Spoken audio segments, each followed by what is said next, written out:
So, last time on D&D, our group of adventurers had found themselves in an underground complex of sorts. Upon reaching a room that contains what was said to be the moving stones of Red Larch, our group encountered a spellcaster of sorts.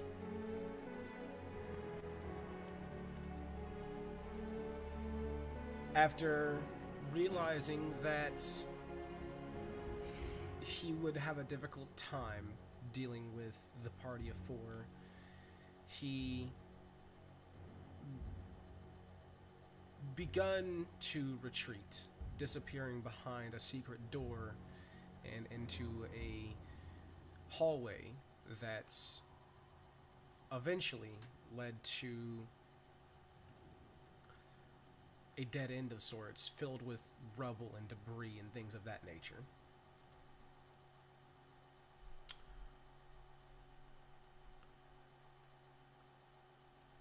On their way out, the group of adventurers soon realized that the stones had begun to float up off of the grounds. Corden managed to figure out very quickly, through the help of his own magic, that it was magic involved that was moving the stones. What do you Wait, what's so funny? I didn't laugh.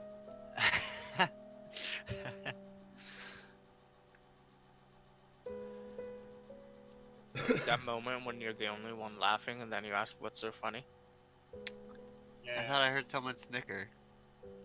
Nah. Okay. You hearing things, buddy. The moving stones are starting to get to you. I'm hallucinating. It's this unfiltered hard cider. 5% ABV. Yo, where's mine? Where's mine? I'm the DM. Fuck you, Tesla. Where's mine? Give me your address, I'll get you some. Funnier when I am Yo, drunk. don't I'm the healer, where's don't mine? joke me on that, like.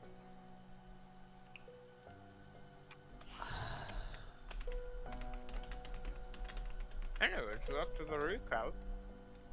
Yeah, give me 1 second.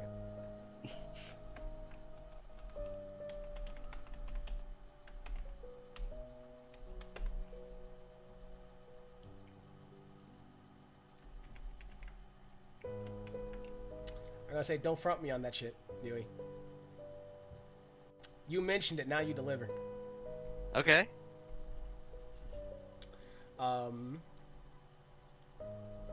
Our group of adventurers, on their way out, after realizing the stones had begun to float and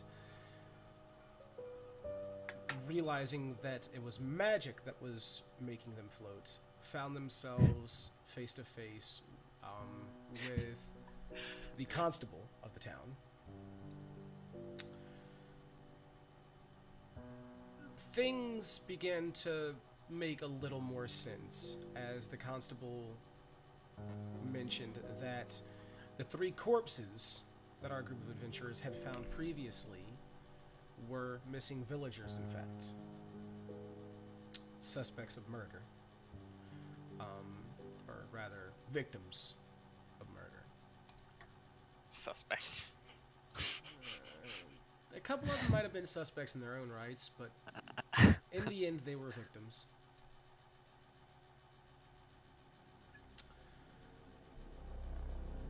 The next few days went by rather peacefully.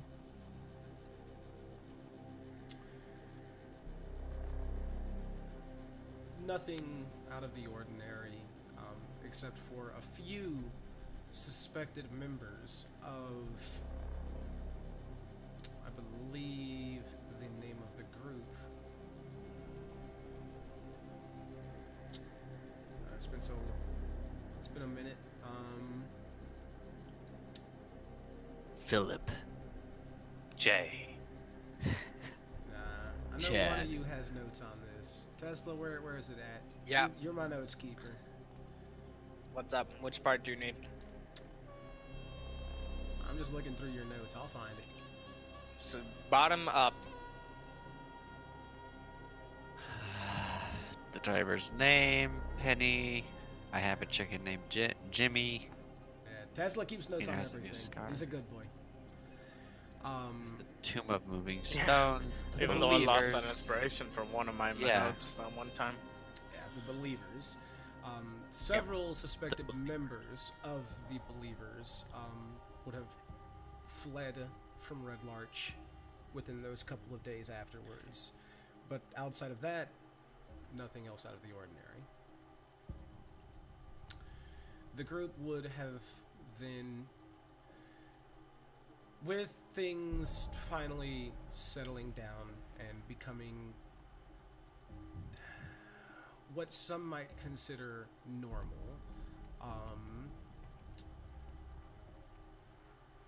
began to seek out information on their original purpose for traveling to Red Larch.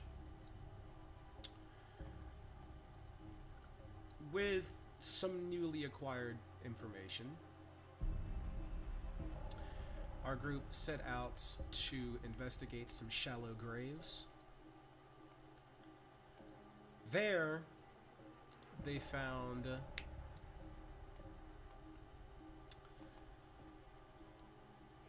a splintered wooden spear, I believe it was. Javelin. Javelin. It was javelin. Sorry, I'm trying to read your notes here to refresh my Oh, memory. God. And Standard wooden shaft of metal. Okay. Yeah, there was yeah, that's javelin, where I was a few getting arrows. a bit confused. I'm like, buddy, is this even English? Yeah. You don't come to my notes for the spelling, alright, motherfucker? Alright, Um, motherfuck. Motherfucker. Motherfucker. There was a javelin, some gray, I believe so, yes. a gray cloak, 4 shallow graves, 2 of them a bit smaller than the others. Within the graves were 2 dwarves, 1 male, 1 female, who Corden recognized would be from Mirabar due to the symbol that they carried in some manner or fashion. The 2 larger graves belonged to humans.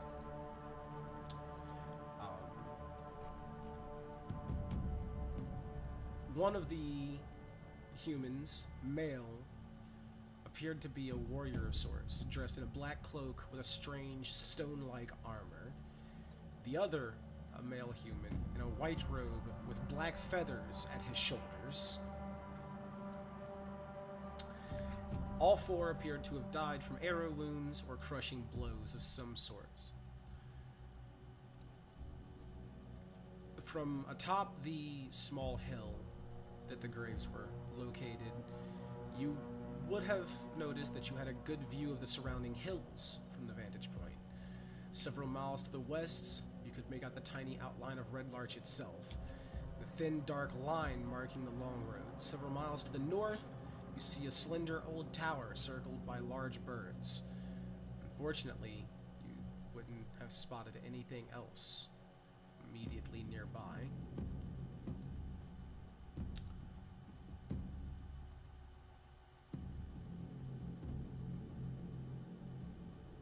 We ended up heading back, right? You would have headed back to Red Larch to Yeah. rest for the evening, which brings us to the start of tonight's session. What would you guys like to do? Where would you guys like to go? What would you like to ask? What time is it? It'd be fairly early in the morning, probably around 7 a.m. Okay.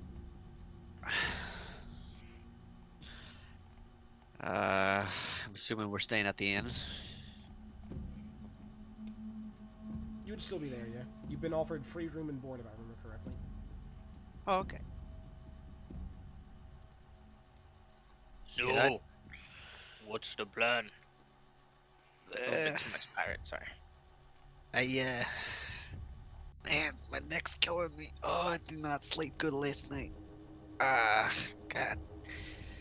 I'm thinking about getting some breakfast, and why don't we figure out what we want to do today?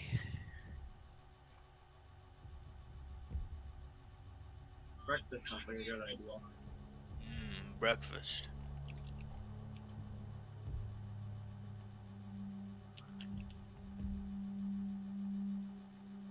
Uh, crap. What's the innkeeper's name? I don't know if I wrote that down. Let me double check. Red Larch. Let me see here. Oh, Oh, Kalisa swinging sword in? Kalisa? Maybe? Yeah. The swinging sword is the inn itself, yes. Yeah, Kalisa. Or Which something. was Kalisa. Kalisa. Yeah, Kalisa Urkel. Okay. hey, Kalisa, what's on the menu today?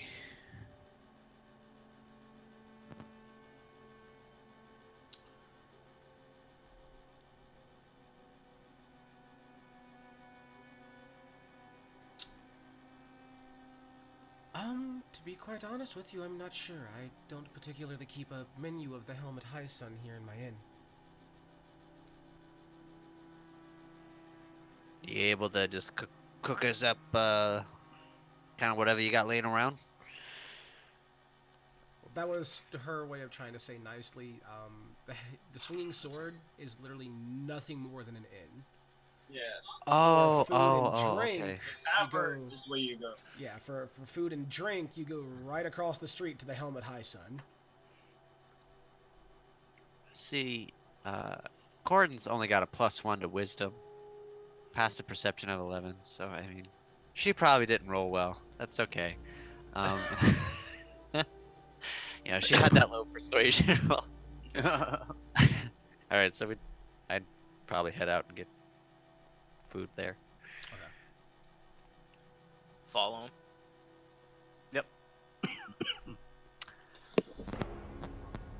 I found out I have the City of Secrets feature, which means I know the secret patterns and flow to cities and can find passages through urban sprawl than others would miss. Oh, God. So we move twice as fast through cities. This is true. But this isn't a city, we're in a village. Unfortunately, it doesn't apply too much because you're literally going from out the door, across the street, to the next building. Gordon's very hungry now, so to his small stomach it matters. So I imagine Gordon is just like, he didn't even use the door, he just dived out the fucking window. Barrel rolled across the street like, nah, hell nah, it's too early in the morning for this, I need my food. He can't barrel roll because he has Jimmy in his arms. But yes, You can tuck and roll. like the side roll, yeah. Oh, yeah. Side roll. okay, yeah, side roll. Yeah, I open the door. The large minotaur tries to follow suit. Oh god. I just walked to the door. As you walk into, as the group walks into the Helmet High Sun, Rolls into the helmet high sun. you would see not too many people in here this early in the morning. Obviously, the first person that you would notice would be Garland Harlatherl, the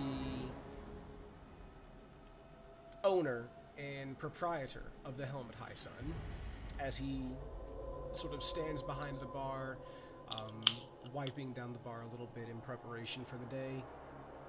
As he sees the four of you walk in. Early morning, I see. What can I get for you? Hey, Garland. I'm not too picky. It's whatever, whatever you got. One morning special coming right up. Ooh. Me too. Sounds Oh. good. I'll have- Also, can I have these cooked? I'm gonna several days worth of rations which are uncooked.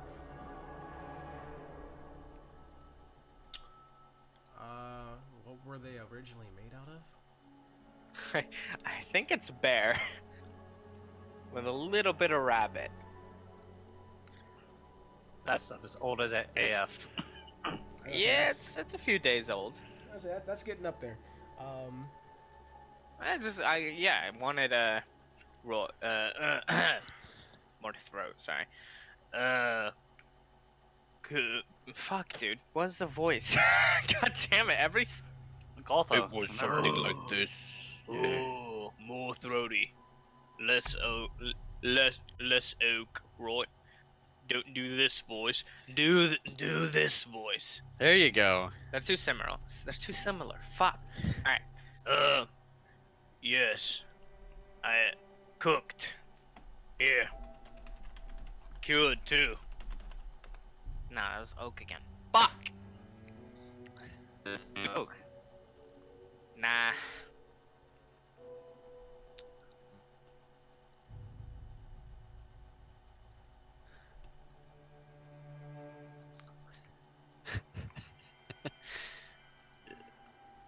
Alright. Should put it in his flaws that is constantly conscious about his voice. Bet your ass I'm writing that shit right now.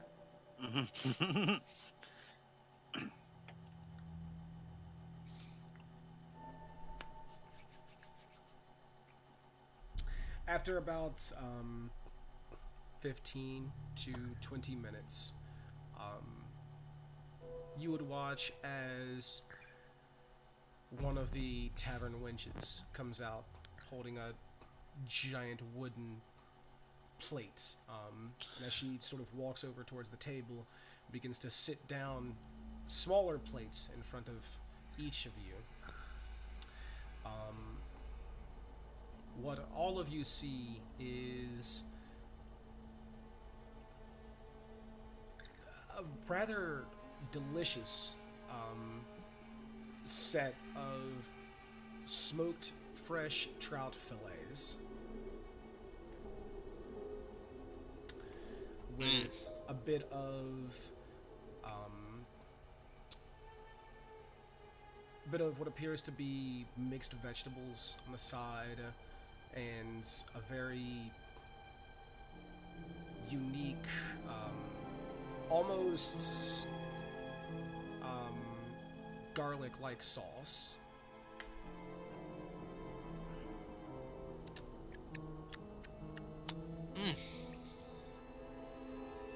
Hey, Garland, this is pretty good. What's in this sauce?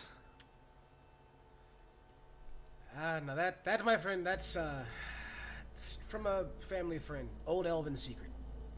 If it was my personal brand, I wouldn't mind sharing, but you know how the elves are. Mr. Garland. There seems to be some leaves on my plate. You can eat around those. They come with the meal itself. I understand you may only eat meat. Oh, like, this is supposed to be food. He's like picking up a handful of them leaves and like examining it. Yeah, no, like it looks like it's a mixture of a bit of tomato, a bit of lettuce, some celery, probably things of that nature. He's surely seen it before, right? But never has he actually eaten it. And now he's gonna put it in his mouth and try to eat it.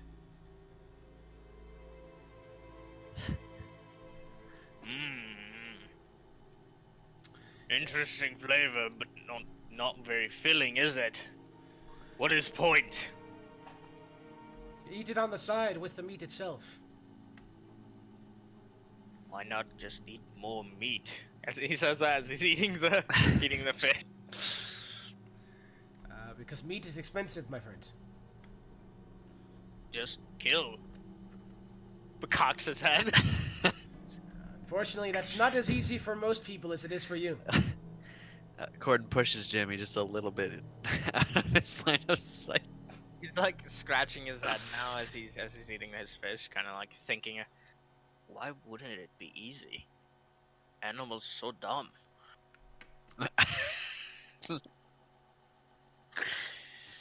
Uh, Anyway, can I get you boys Good anything whack. to drink?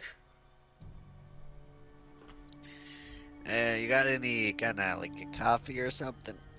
It's a bit early for booze for me. It's never too early for booze, my friend, but we have coffee, yes. Take one of them.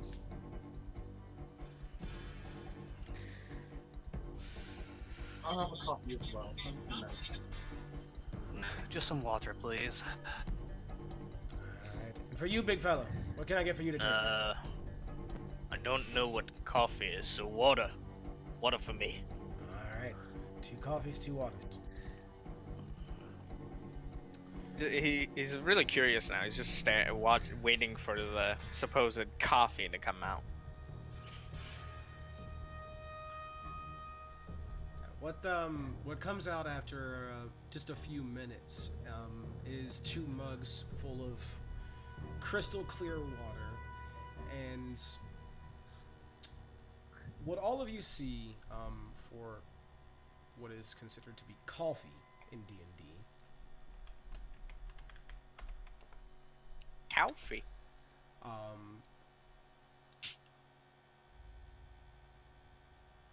What you see is a rather dark liquid. It almost looks like, at a glance, you would almost think it's a much darker colored variation of some form of milk. With a bit of steam rising up off of it. So like really hot chocolate milk. At first, that's what it looks like, yeah. Okay. Like, from our perspective. Yeah.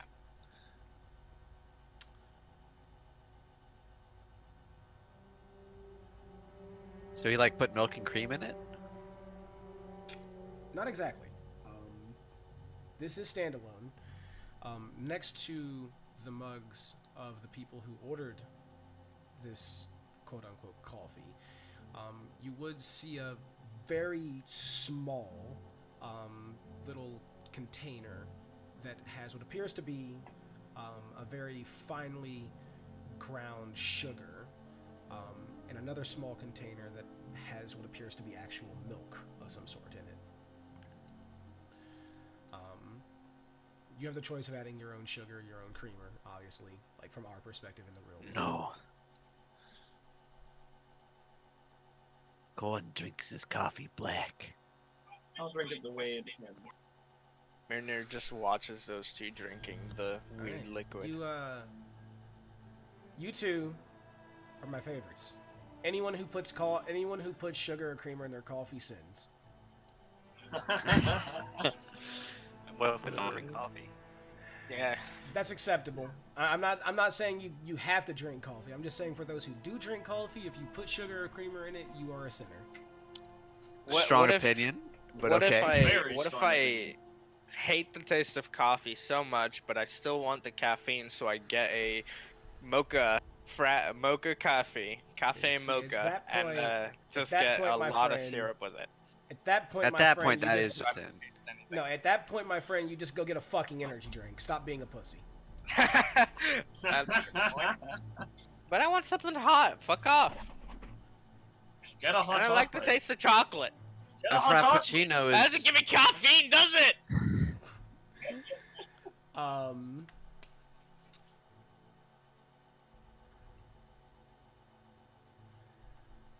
As both of you begin to drink on this, what is the equivalent of coffee, can I get both of you to give Oh, no. me a D4? Uh-oh. Don't roll a 1. We both. We're hyper as shit. Oh, most likely. Okay. Whew.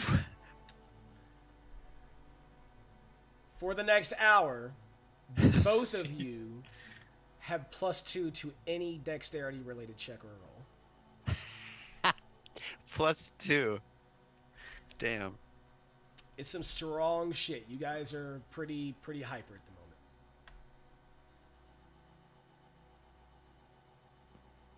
Oh, that's the stuff. Whew. You guys wanna go play some ball? Wanna go cast some spells and stuff? Oh No. my goodness. You guys, Boy. come on. Let's go. I'm pretty sure we'll be traveling day. Hold it in. Good. Yeah, I could go on a mile run. Let's go. Like Chill mile out, run little for a one. gnome. I It's like know we're supposed. I know. It's a lot. We need to chill out. Like, goodness gracious, holy. Horn's practically vibrating in his chair. You're, you know the vibrator gnome and WoW. Oh god. Oh god. I'm sorry. God damn it, Varn. I'm not that small.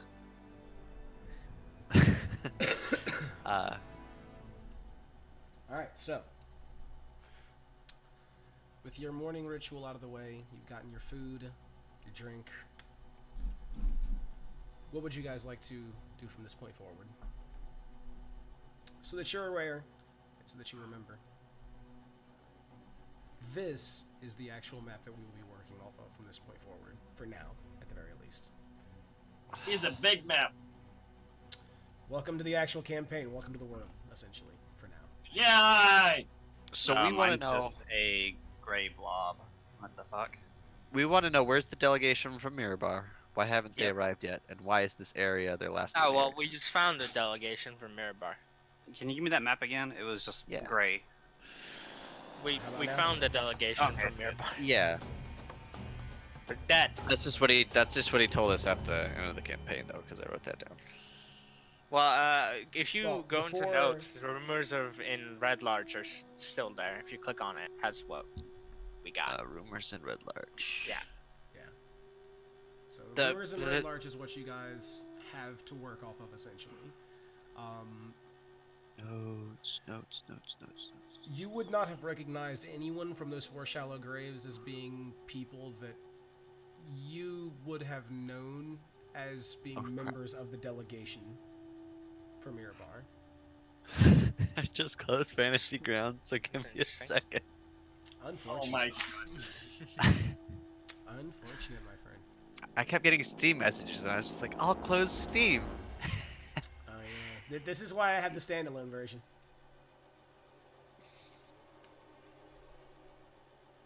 AIDS.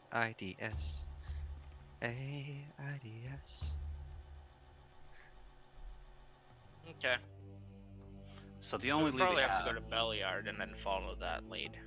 the only lead we have is to really go north. Someone in Wamford? Where's Wamford?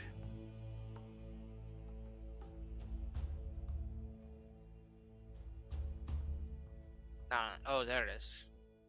Okay, so Wamford for the books.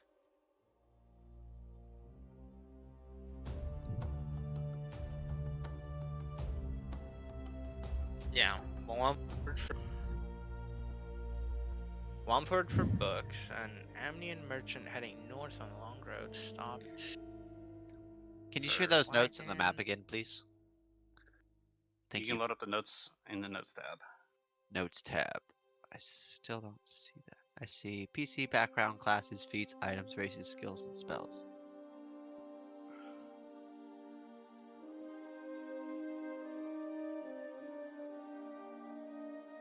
I see it.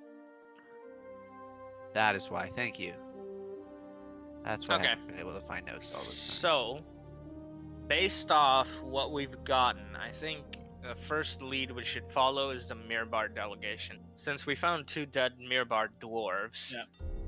if anything, Yeah, we should tell those guys if they're still alive. Yeah. Our characters say that. I don't know. Is Mirbarge on this map? I don't even see it on the map. It's way Mirbar- up north. No, we're not going to Miller Bar. Oh yeah, I just know it's way up north though, along Yeah. the It's long near road. the cold rocks up top. The Oh, yeah. mountains Not that are past cold. Tribor. The spine or whatever. Or down under. I don't know what they call it. We're waiting Well, for they that were down last under. seen in the Bellyard, so. Oh, sorry, stream. I forgot to change from intermission to the actual screen. It's been a long day. You should be able to see soon, I promise. So, what? Where do we go then? I suppose Beliad. Is that where we're supposed to go? Yeah. Yeah. That at Beliad. Westbridge, because delegation from Mirabard probably passed between one of those two towns. Should we go to Buriard first, or? That Sure. sounds like a good idea. I don't think Okay. Westbridge is too far as well. Mm. How many days of travel is every 8. hexagon? It's just 4 miles for every hex. So it's 4, 8, 12, about 16. Assuming 11, we're probably 44 going miles 20. to Belliard. Yeah. So we're probably going to be doing 12-hour walks or however fast we plan to go. And then It's early morning. We'd arrive there by evening. Yeah, like I said, about 12, maybe a little more hour walks.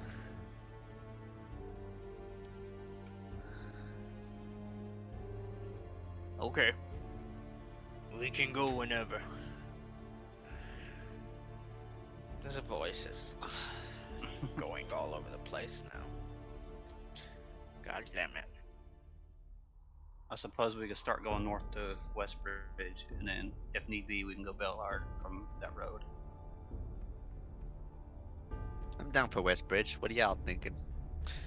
Because it'd be easier to go to Westbridge now than have to travel through all the mountains. True. Yeah.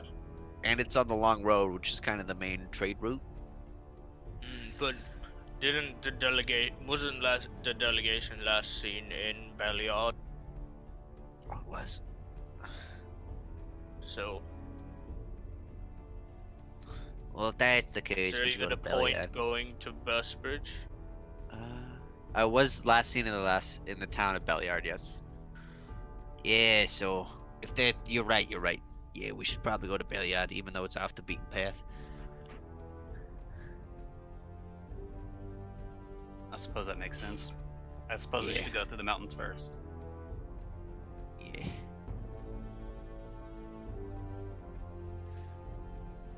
All right. I think that's 3 of us in agreement. Hey,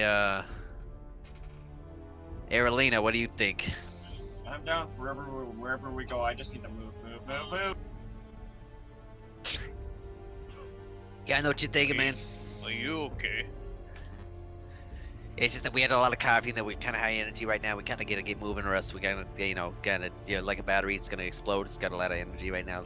Anyway, yeah, let's go to bed. Come on, man. You talk too fast. Yeah. So I suppose we head out to Belliard. Okay. So, how long would it take us to get there, Clay? Especially since we're going through mountains and shit.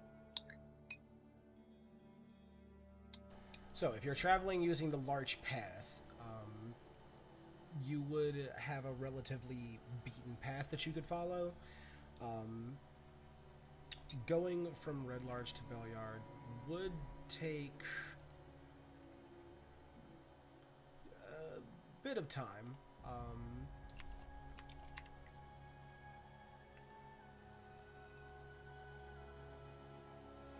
You would probably make it there by mid to late evening if you left now, early in the morning. Alright, let's go then.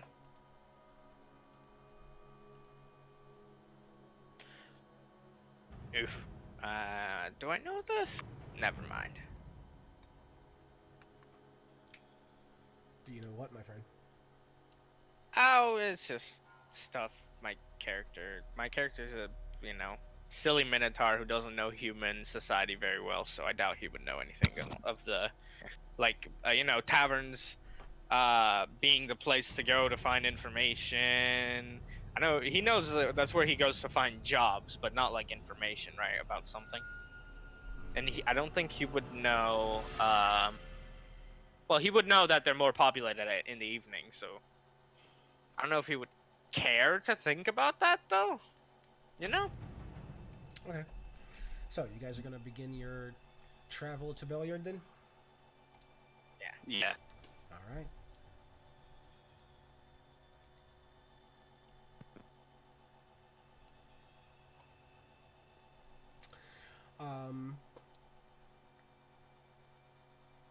The travel does take you almost the entire journey. Takes you over the course of the entire day. As you are coming out of the mountains, you would eventually find yourselves crossing what appears to be a gigantic stone archway that spans over the Dessarin River. In fact, Wow. let's see here. Yeah. No, that's maps. I wanted.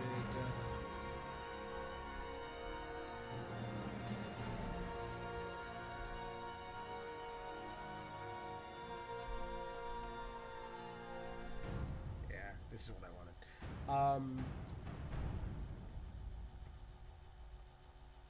This is what it looks like. Oh my Whoa. lord! The stone archway itself spans 2 miles long, and it is roughly 400 feet high above the river itself. It spans the widest spring flood of the Dessarin River, and for those that are familiar with the region's area in any way, shape, or form, which would mainly be Uthar and very possibly Corden, Oh shit. That is so cool. you would know Interesting. that it is a sacred site of pilgrimage was for many dwarves. Long ago, the dwarf god Moradin appeared atop the stone bridge to rally dwarves of the Ironstar clan against a horde of orcs. The founder of Belzamir, King Torhild, Flametongue, died fighting a hill giant atop the stone bridge as well. Built to connect those parts of the dwarven realm of Belzamir on both the western and eastern banks of the Dessarin, the stone bridge is made of smooth, fused hard granite. It is only 6 paces wide and lacks railings or barriers, so anyone atop it is at the mercy of the wind, particularly in the winter. Can I get the map again? It was gray again. Yeah. I've noticed you go in robotic quite a bit, Varn, so I think it might be something to do with your internet somehow. Let me close some stuff. That might be the problem.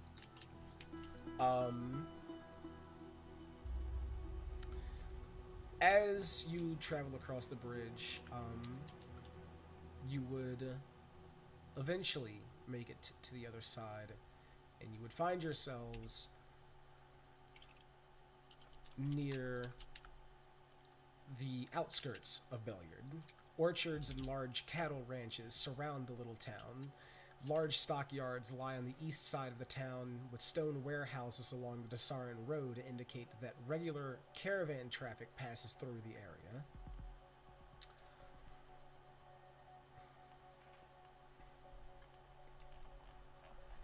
As you would finally make it into town, late evening, I would say more than likely around 6:30, maybe 7 p.m.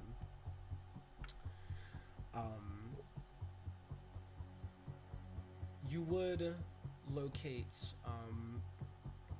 the Watchful Night Inn,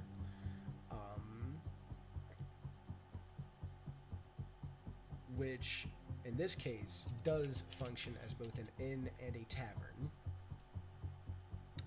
The what inn? An inn and a tavern, meaning that this is where you would eat, drink, and sleep. What's the name? Watchful Night. Yeah.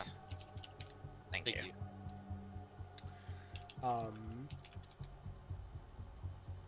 As the four of you would sort of step inside, you would see it is relatively busy.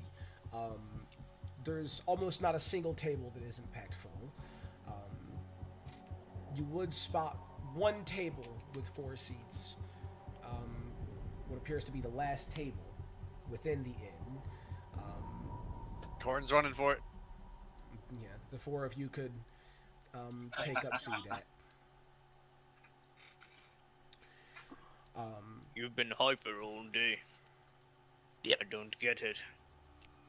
Sitting down It's next the to coffee. I should give it a shot sometime in the morning.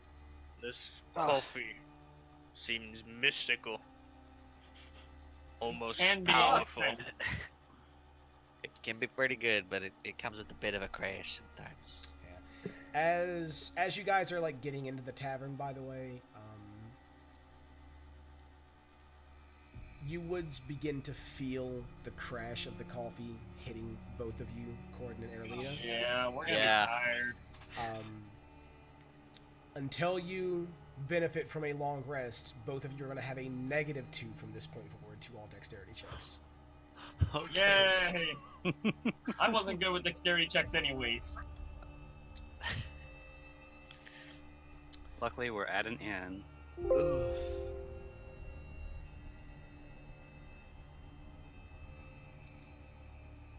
Wait, let's say we get some room, we get our room and board figured out, and then we go look for clues as to where that caravan, or what happened to that caravan. Maybe we can ask around here.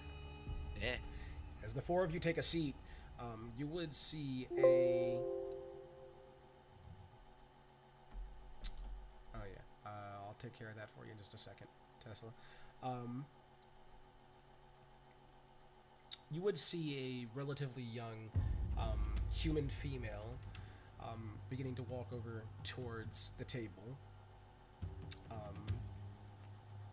Red hair, probably no more than 23 years old. And as she approaches the table, good evening, and welcome to the Watchful Night Inn. What can I get the 4 of you to drink and to eat? But what's he watching? It's just the name of the inn. I get that, but names have meaning. That they do. It was named after the knight that watched over the small town of Belliard long ago in the past. He made sure that... Oh, so he watched the town. That's correct, sir. He made sure that no great evil befell our small town.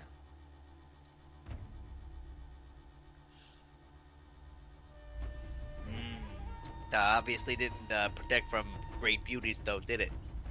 Sugar, and I throw her a wink. That he didn't. That he didn't. But... Hot brunette, hot ginger was not Hot phased by redhead. your bullshit. Yeah, hot redhead. She's like 5 feet tall. I mean, how tall are you? Vi- I'm like 2.5 feet. Vibrating gnome. No, you're No, three, very you're tired three, you're now. 3 feet tall. So yeah, she's probably about maybe 2.5 feet taller than you. Oh yeah. Perfect. Puts you at that perfect height. You know what I'm saying? Yeah. Yeah, no, Corden has a thing for redheads. I have a feeling Gordon has a thing for any heads. But what can Never I turned down a good head. what can I get the 4 of you to drink and eat? Do you have any specials today, or Yes, we do actually. uh, I'll have the special and maybe just a regular ale. Coming right up. And for the rest of you? I'll take the same. That sounds nice. What can special seems good. I'll take the soup and Strong ale. salad. what did you say? Soup and salad, he said. I thought you said something entirely different, and I was like, how did you look at the menu? Oh? Well then. It's I in the assumed. notes. I'm kidding.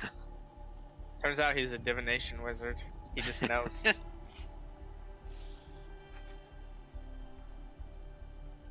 There should be a pretty redhead in the next tavern too. Clay's like going into his notes. Yeah, okay, that NPC needs to be replaced. Yeah, pretty much. And from this point forward, every female redhead replaced. Only one That works in a bar. Yeah, that works in a bar. Alright, so 4 specials. And an ale for Uthar. Gordon?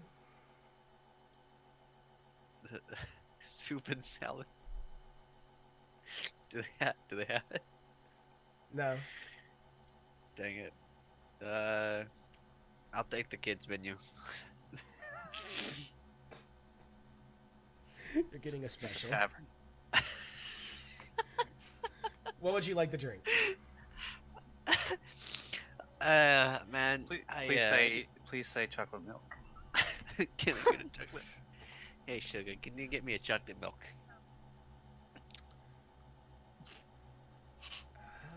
We do have chocolate and we do have milk. I'm sure I can mix them together for you. Thank you. And Hey, she just does a- immediately turns from you, like she's done with you. Like she just immediately turns over towards Aralina. And what can I get to you to drink? I'll just have an ale as well. Okay. And turning to look towards Mirnir. And you, my big friend, what can I get for you?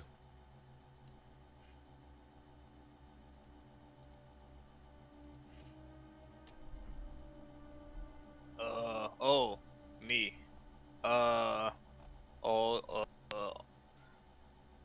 take the special and something strong. Damn it, dude. Fucking oak. One special and a strong ale coming right up for you.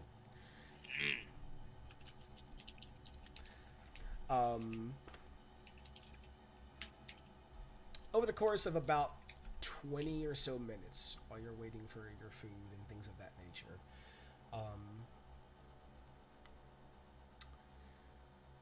you would hear several tidbits of information just sitting in a crowded tavern of this sort.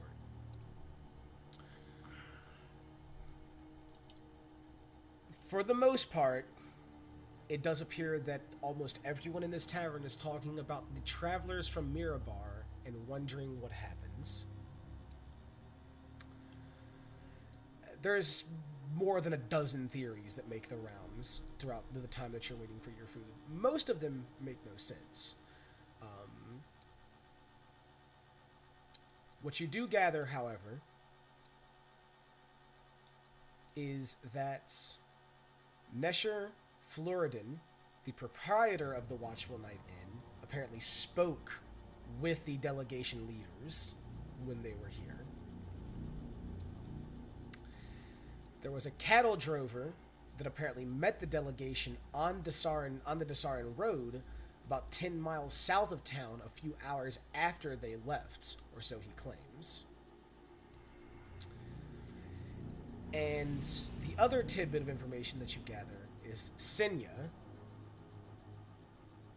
the same female server that was just at your table,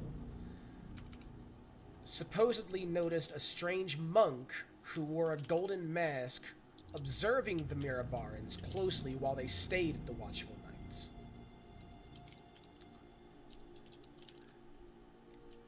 One other piece of information you would have gathered was in regards to some warriors on flying monsters and giant vultures. Apparently, the town master and chief lawkeeper of Belyard, Halrud Pandin,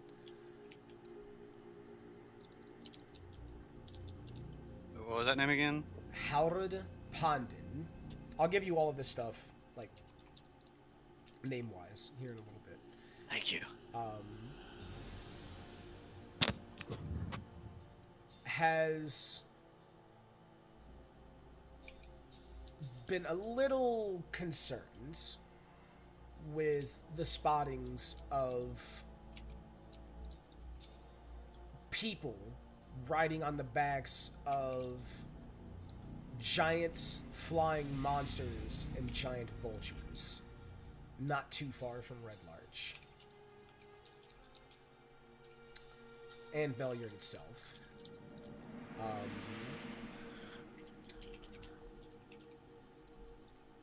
After about 20 minutes, you would see Senya, the female server, walking back out with your food. And let me grab these names for you.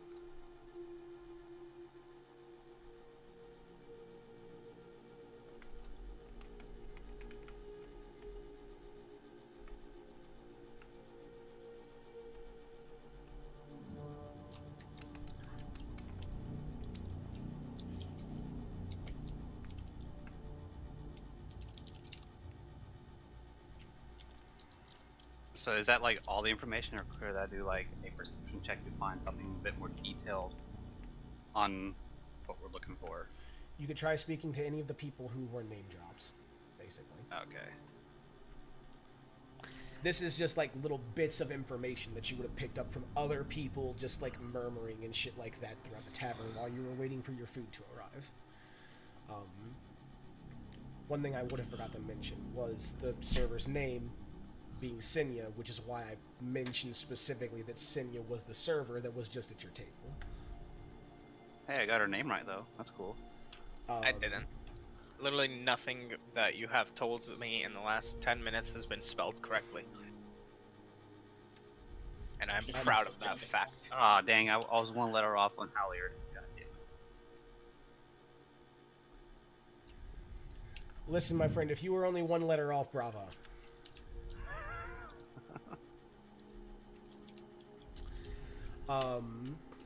As you see Senya heading back towards your table, a very large wooden plate that she carries with her, and she begins to set it down. She begins to set down individual plates for the four of you. What you see on the plates as far as food is concerned is the most delicious and mouth-watering prime roast sirloin that any of you had ever seen.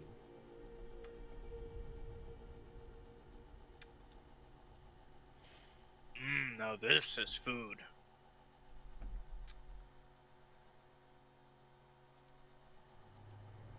As far as the drinks, Erlina and Uthar got just a standard ale, nothing special. Gordon, you would see that she actually delivered. You have chocolate milk. Shit, yes. And, near, my fine friends. Mm. What you have before you Mhm. in the mug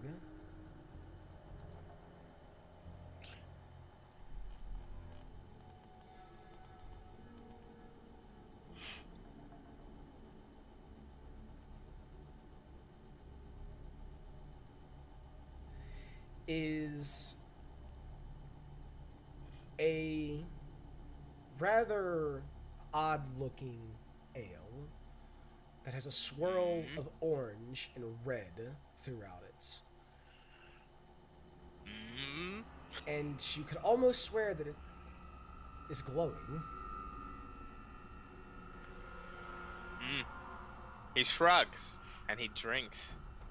Takes a drink. As you take a sip, or a gulp or a nice drink, however you want to look at it, it's rather warm on the tongue instead of cold like you would expect with an ale.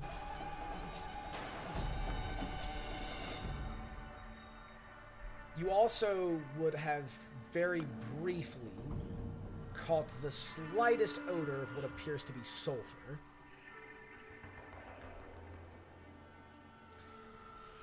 And can I get a Constitution saving throw, please? Bingo. 14.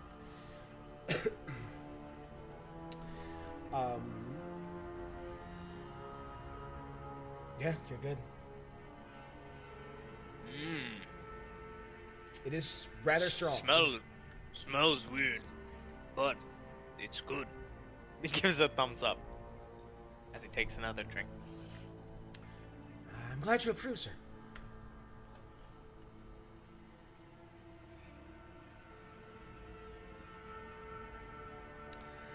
Alright, well, if you need anything else, please feel free to flag me down. Wait, Yes, sir? does someone want to fucking ask her maybe? Or should I? The Minotaur, who isn't really one for talking? Hello, team? Hey, you seen anything about that Mirror Bar delegation that came through here a little while ago?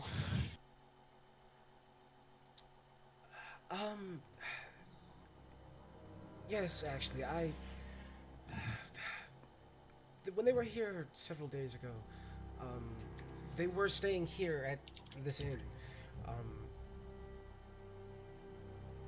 I noticed a strange monk. He wore a golden mask, and the entire time that the delegation was here, he was just intently watching them. He seems rather interested in them. He left a few hours before the delegation set out. I haven't seen him around since. Huh. Did you ever get to talk to him at all, or No, I asked him several times if he was interested in ale or if he would like something to eat, but he never ordered anything. Yeah, it's a monk for you. Paid for his room, and that was it.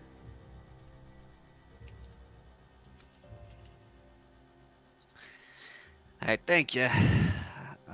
Do you know if he talked to anyone around town? Not that I'm aware of, no, sorry. Alright. Thanks for the milk. No problem. If you're And for looking- the view.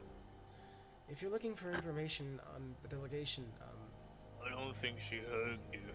you That's the point. Yeah, go ahead. Go ahead. You might want to speak with Nesher, right up there at the bar. He spoke with the delegation quite often while they were here. If anyone might have information, it would be him.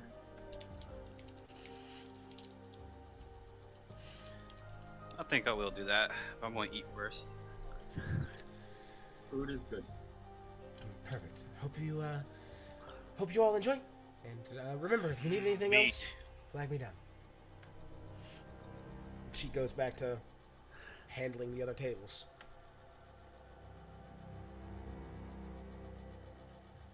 How was the meat, Clay?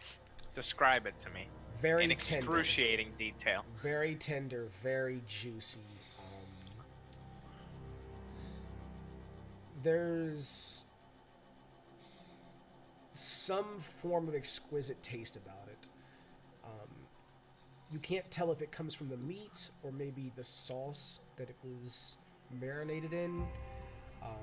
But there's something about this that is just much different than any other piece of meat that you've eaten before.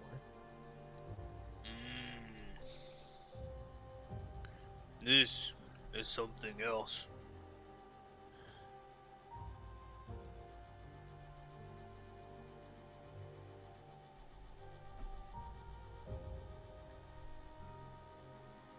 So I eat the meat. I eat all of the meat and everything. And drink my whole drink. All the food.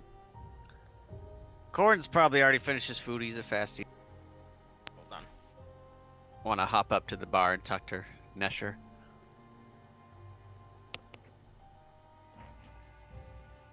Hey, Uther, you want to get in on this? I'm gonna go talk to the barkeep or innkeep proprietor, I'll join. whatever he is. Should I come too? No. Oh, just keep eating. Sit back down. Just immediately, Food is good. no. Keep eating. I'm just gonna sit here and drink my ale. Okay. Gonna get Alright. another piece of meat. Flag her down again. Get another piece of meat. Just sit back, keep eating. Okay. By the way, this ain't free. Oh, you I know. bet your ass it ain't. I'm just letting you know that. It ain't free.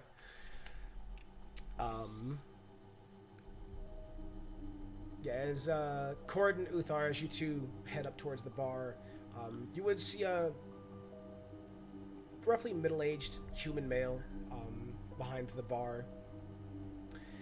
And as he sees the two of you approaching, as you pull up a seat, a bar stool of sorts, looking towards the both of you. Welcome to the Watchful Night Inn. What can I do for you? Standing up on the bar stool so as to not be completely drowned by the counter, and kind of get my balance and ask us. So we're from Red Larch, and we noticed the Mirabar delegation didn't arrive. We know here was the last place you guys saw him. Can you tell me anything about him and what happened while they were here in Beliad?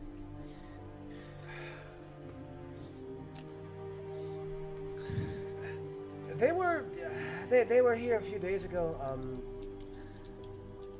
I talked to them several times. They stayed here at this inn, actually.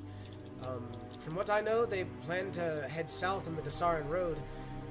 They intended to visit Summit Hall next. Apparently, they had come across the body of a knight that was slain in the north. They wanted to deliver it there. Wait, they went to what? Summit what? Summit Hall, to the along the south of Dessarin Road.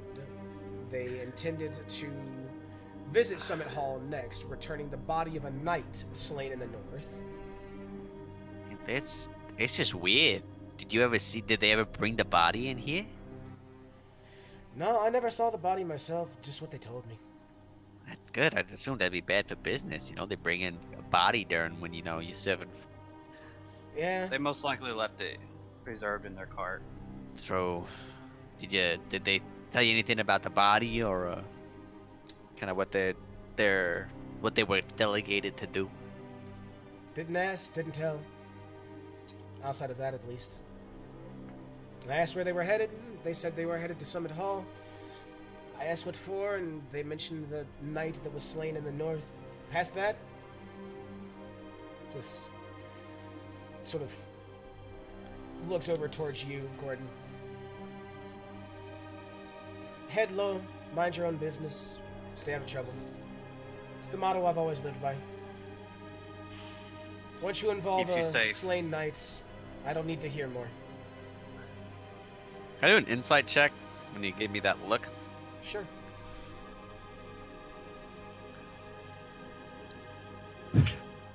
No, he's telling the truth. Like, as soon as he heard there was a slain knight involved, he was like, alright, fuck it, I'm out. Okay. I don't need to hear more.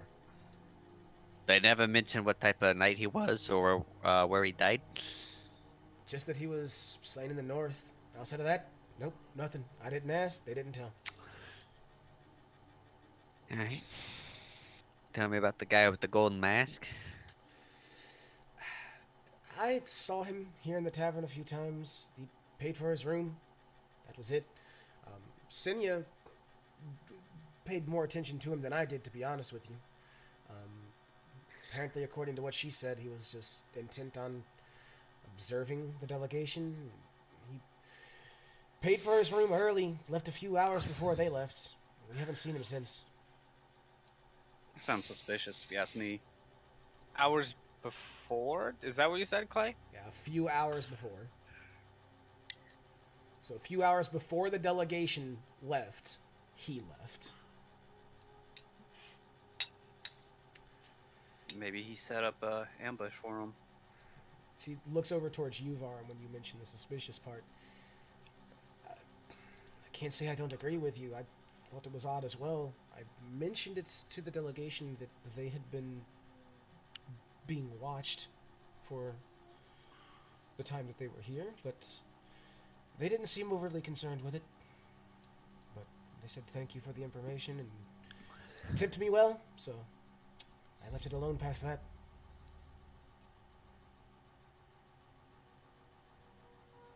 Do you know what direction they traveled after this? They went to Summit Hall, right? What direction is that?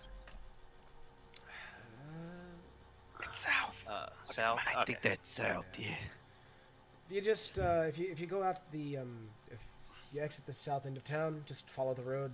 You'll eventually cross it. Can't miss it.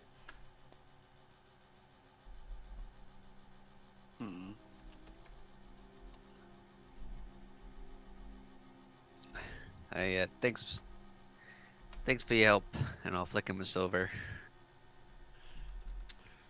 As he catches the silver. No problem, my friend. If you need anything, don't be afraid to ask. Also, how much were the specials? We had 4 of them. The special tonight was 5 silver, and the ales are a copper, except for the special ale that your friend had. That was 3 gold.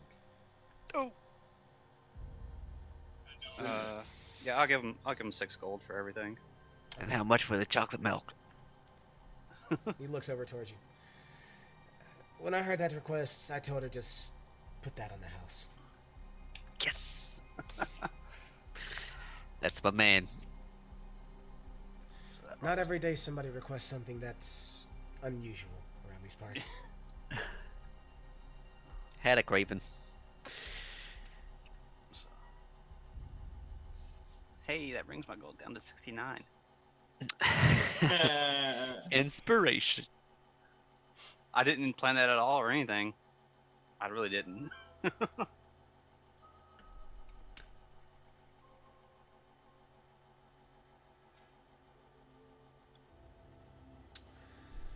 All right. Yeah, I'll return to the table. And I'll inform the group, like, seems the delegation headed south to Summit Hall.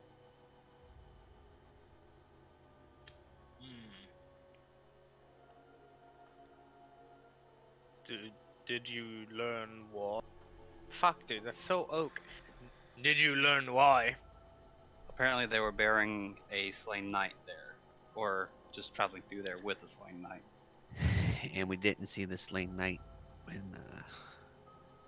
we got there. No, we didn't. We didn't see a cart either, did we? You Uh, guys I wouldn't don't have. believe. Yeah. Huh. Yeah, something's not adding up here. I suppose our next lead leads us to Summit Hall. Yeah. Would I know anything about Summit Hall? Like just like Give me a rumors in my history. study and stuff. Give me a history check. Uh, okay. I'm just gonna start clicking it from now on. You would know that Summit Hall was established long ago as a fortified monastery by the Knights of Semilar, an order dedicated to Tyr, god of justice. A paladin of Tyr by the name of Samuel Caradun founded the order and its monastery. Throughout your studies of various religious aspects in any shape or form, you would know that within Summit Hall is a tomb that contains Samular's remains, as well as the phylactery of his brother, Renwick Caradun.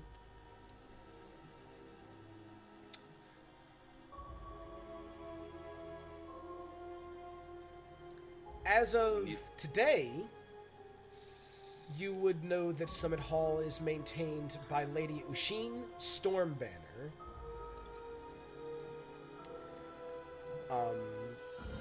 Veterans, many of them scarred and grim, will train novices and instruct them in the moral rule of the knights. An extensive series of, in this situation, a knight shall do this type of guideline. Past that, you wouldn't have too much more information on it.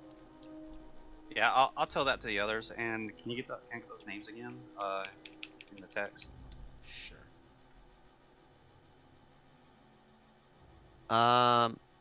This is annoying. So this particular knight might have been trained at the Summit Hall.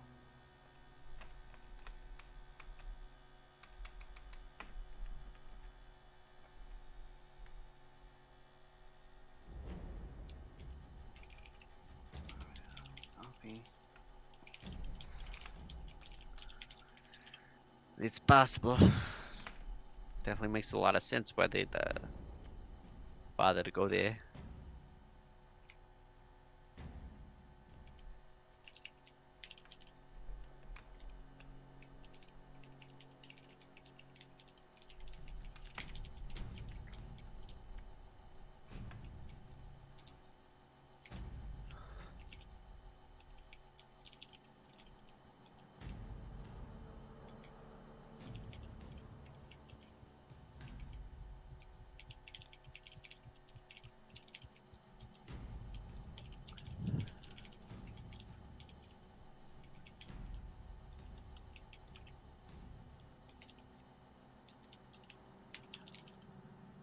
Wait, so Renwick is a lich? Huh? It says a tomb within the monastery contains his remains as well as the phylactery of his brother, Renwick Caradun. The fuck is a phylactery? I'm glad someone else paid attention to that. Well done, my friend. I paid attention to it. I was about to bring it up after I was done typing. But you already I did. don't know what a phylactery is. It's like Basically- where a lich holds their soul. Yeah. Oh. Yeah. Why don't they just sound? So wait, it's common knowledge that the lich's soul is stored there? And a Seeming like phylactery, bad, yes. a bad idea as a lich. From a D&D perspective, yes. In this case, they are not referring to a phylactery in the sense of a lich. At least not most people. They are referring to it in a different means. For those that are familiar with Hebrew of any sort, a phylactery is also known as a small leather box That containing whole, yeah. many Hebrew texts on vellum. So they're referring to basically a small leather box containing many, like, righteous texts and things like that his brother had written. Nah, it's a soul. Let's burn it. Just in case. Even if it's in a 1 in a 300 chance of killing a lit, probably worth it.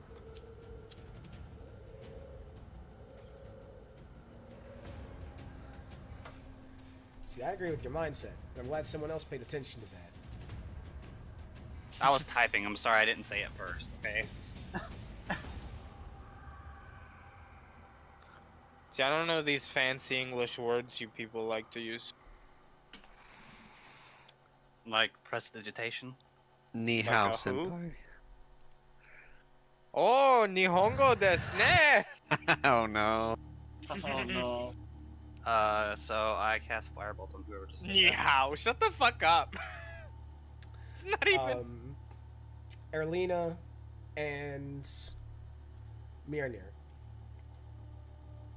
As the two of you are still sitting at the table, enjoying your food, you would overhear a man not too far from your table beginning to tell a story to some other people around his table.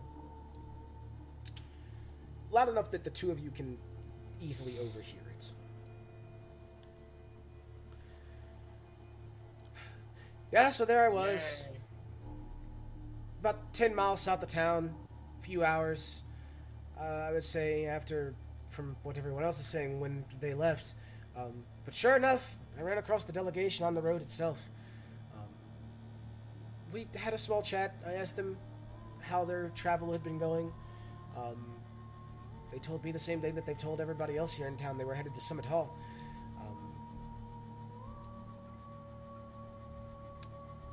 The oddest thing, however, later that day, about, I'd say 20 miles south of town, give or take, I saw what I could have swore. I swear on my mother's grave. 5 warriors in sky blue armor and white cloaks, flying on what appeared to be giant vultures. They flew overhead, turned south, and headed in the same direction as the delegation.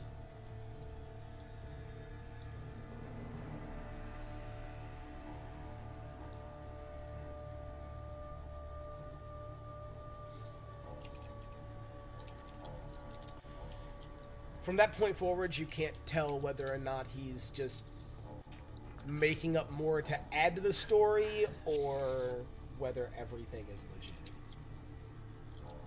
Did you hear that? Definitely sounds interesting.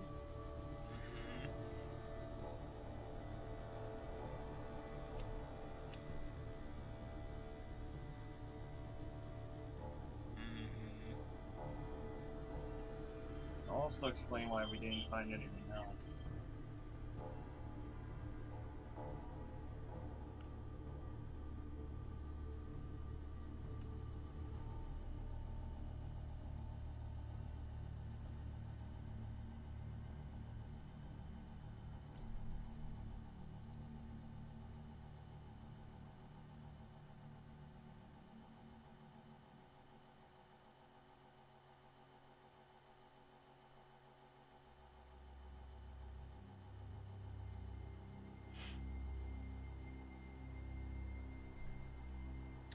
So, from this point forward, what would the 4 of you like to do? I probably would be done talking to Neshor, and that would head back to the group and kind of tell him, you know, what we heard from him.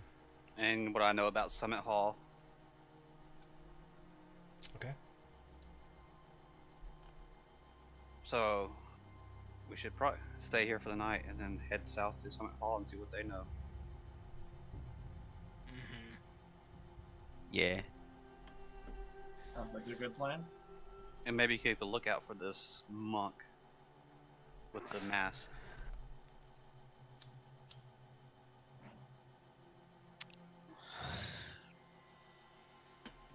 Sounds like you you- know which way Monk went. I don't know The what same way way he as- went, but it sounded like he was observing and studying the delegation, so I assumed he was following them. Well, not quite following, because he left before him. So that means he might have been setting up an ambush or something. Or he went to go back to report to some other people. Because we already met that guy in the stone mask. Now we got a guy with a gold mask.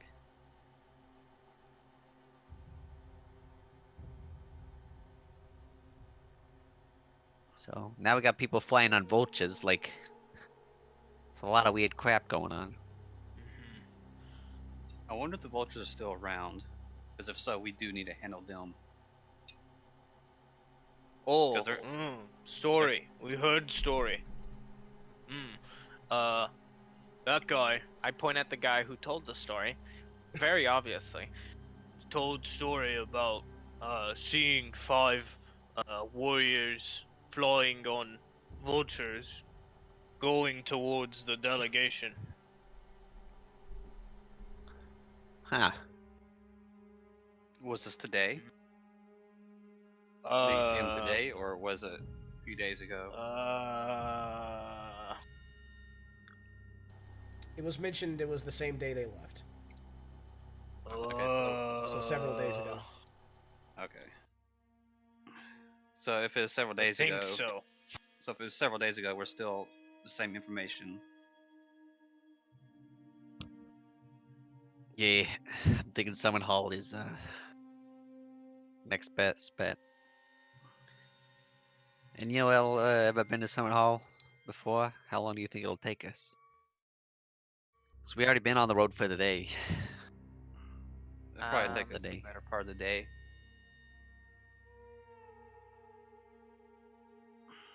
7 tiles? 7 times 44? Or 7 times 4? To say that's a fucking long ass time. Yeah, dude. It's 28 miles.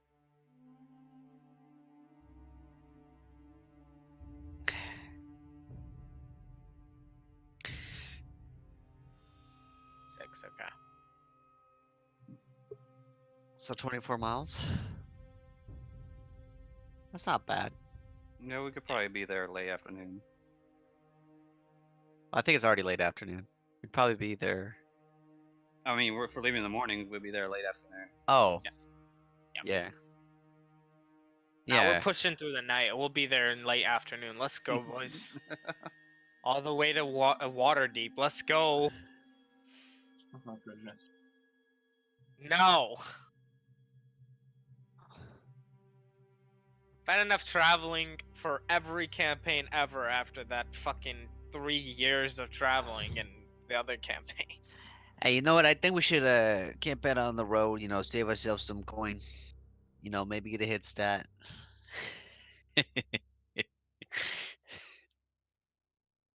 Are you saying they're too expensive here? Yeah. No. But I don't know. It's up to y'all. Just a suggestion. I mean, I want to sleep in a bed before we head out, so you can camp out. I mean, if I'm outnumbered, I can't exactly go out by myself. I don't want to get picked up by a vulture. If it's big enough for someone to ride on, I'm probably big enough for it to swallow whole. Precisely. That's why you don't want to camp out for any of us.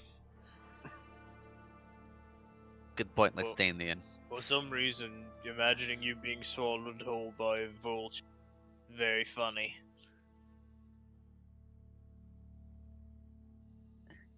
Yeah.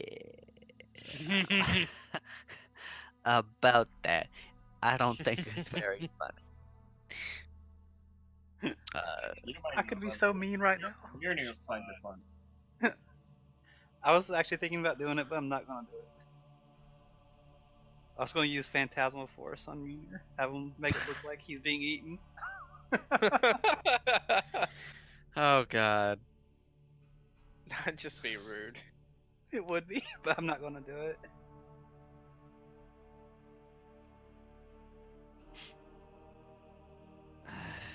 Well, early to bed, early to rise. Yeah, I'm a bit tired after the travel today. Bit tired after that coffee. too. Sleep is good.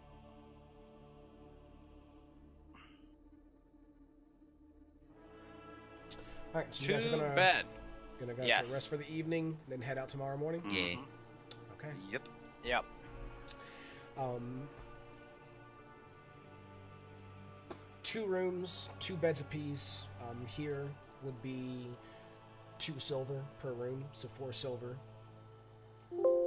Yeah, I'll give him 4 silver out of my inventory. All right. That makes me an even 60 silver.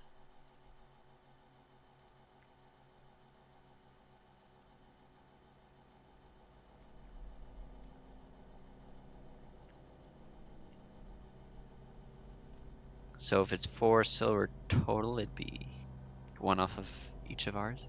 Yeah, 1 silver. I just per gave him all room, the so- silver already. Okay.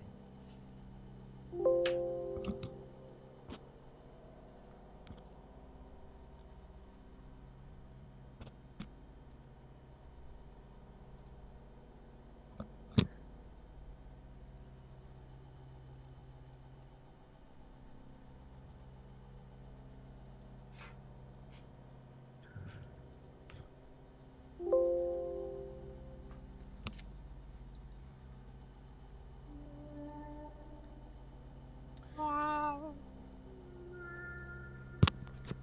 Wow.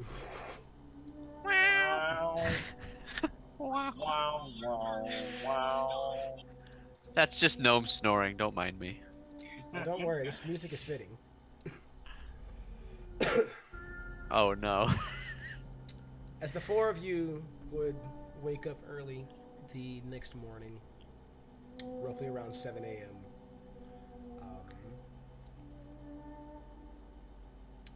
I'm assuming the 4 of you would you like to get something to eat first and then head out, or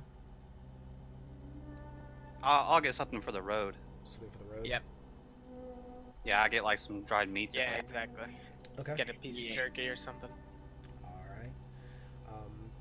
You'd be able to acquire, a nice slab of jerky for 3 copper to take with you on the road.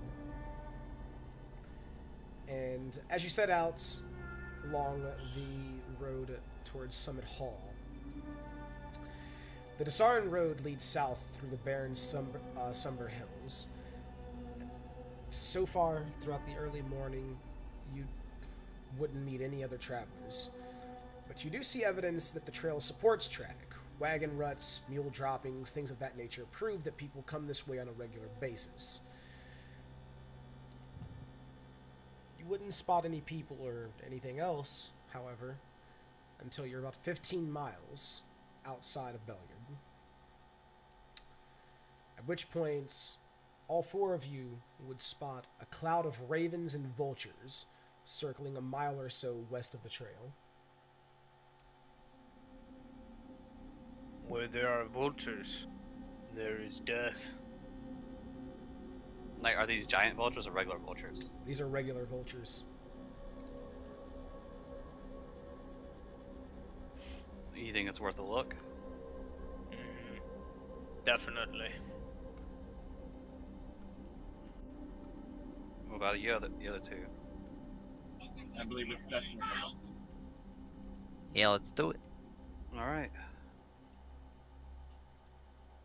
Okay?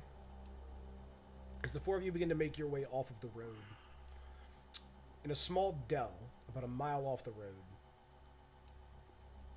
you come across what appears to be the remains of a battlefield.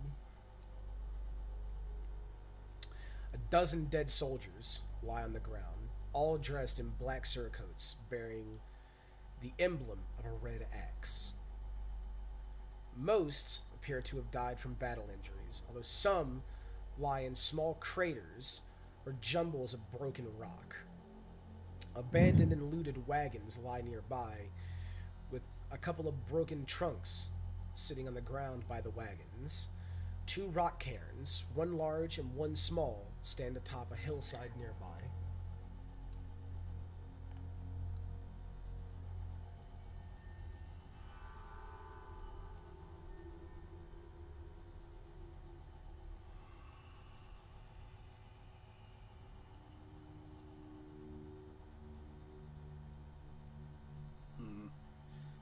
Did you say rock cairn, like the giant bird? No, like rock formations. Cairns. Okay. I mean, it just looks like a war was fought here. Mm-hmm. How recent does it look? Does it look like? I'll go examine a body. These are from nearby. Mhm. Same red X. This must be the delegation. Looks like there was I'll examine one of the bodies nearby. Yeah, as you Yeah. as you take a look at one of the bodies, you see a mixture of bruises, punctures, things of that nature.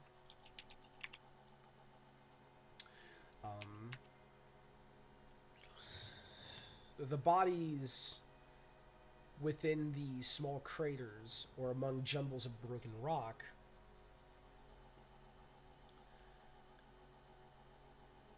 they appear to have bruisings, but nothing else that indicates a fatal wound. Not at a first glance, anyway.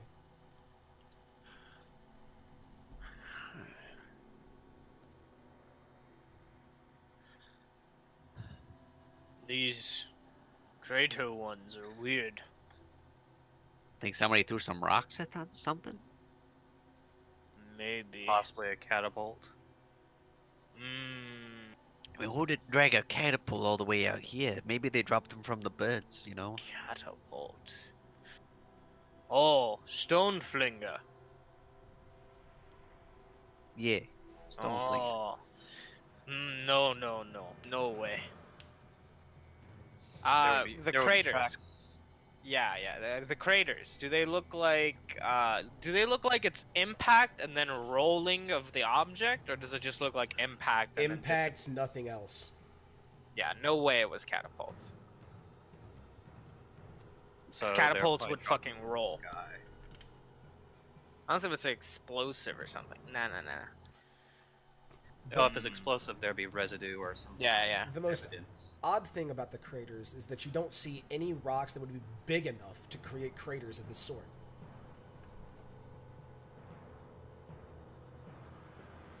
They might have been dropped from up high. Then where rocks? I mean, they probably broke on impact. Are there like a lot of smaller rocks? Well, we see up on the hill over there, there's a couple people buried in some stones. Maybe we should check them out.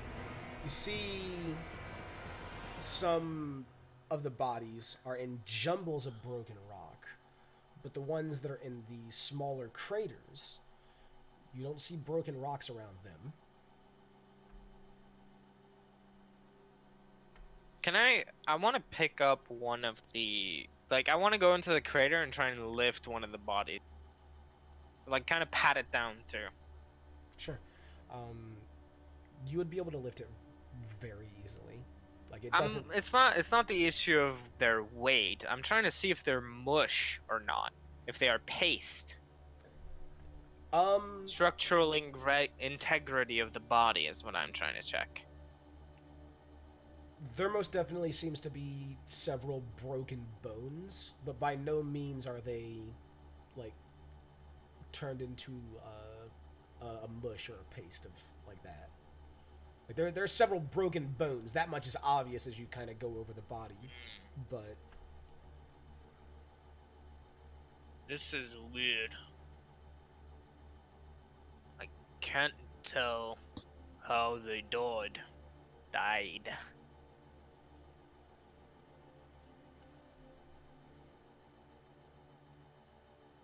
Huh. Based on the broken bones, I'd assume they was. I'll check their Bludgeoned to death. heads. Maybe I'll this, check their heads. Maybe this man was lifted and dropped. the crater is slightly larger than the body.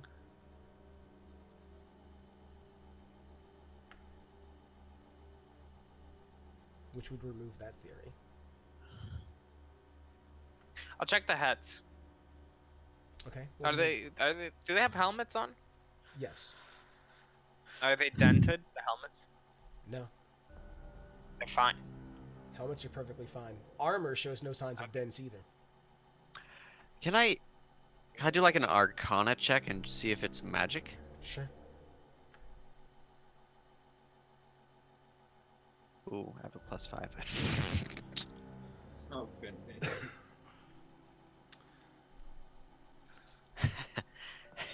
It ain't magical, but I can't figure it out. You, I mean, as far as you are concerned, Corden, looking at it, the only reasonable explanation to you would be that magic is involved somehow, but you can't guarantee it. I'm going to sit down and cast detect magic as a ritual. Sure. So y'all. While he y'all does that- yeah, y'all do y'all stuff for 10 minutes. I'm gonna loot the bodies while he does that. Maybe try to pull one out from under the stones or check the bodies up on the hill. Yeah, as far as the bodies here at like the battlefield of sorts, there's nothing of value left on them, really. Aside from potentially their weapons or their armor, but given that they're all branded with Mirabar's Red X, that Probably couldn't sell it. yeah, that might not work out too well trying to sell that. Okay.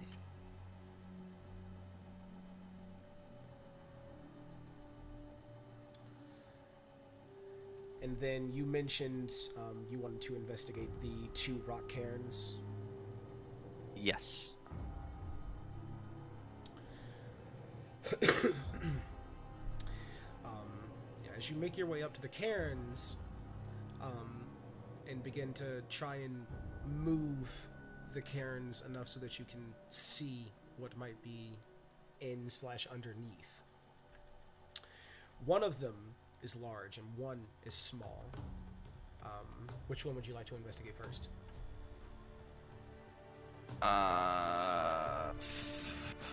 Investigate the large one.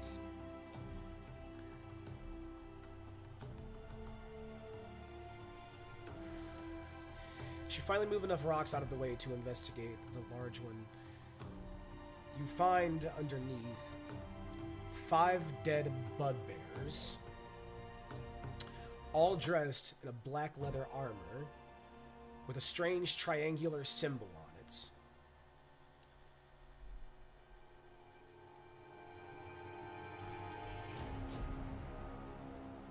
Huh. Have I seen the symbol before?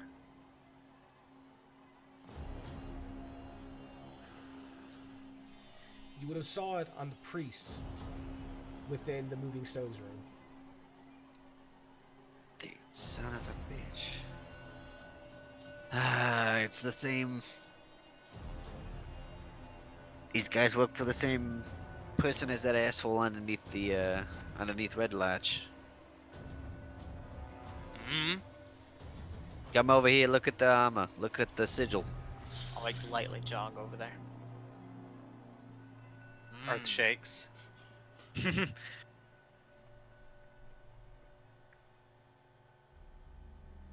Why armor?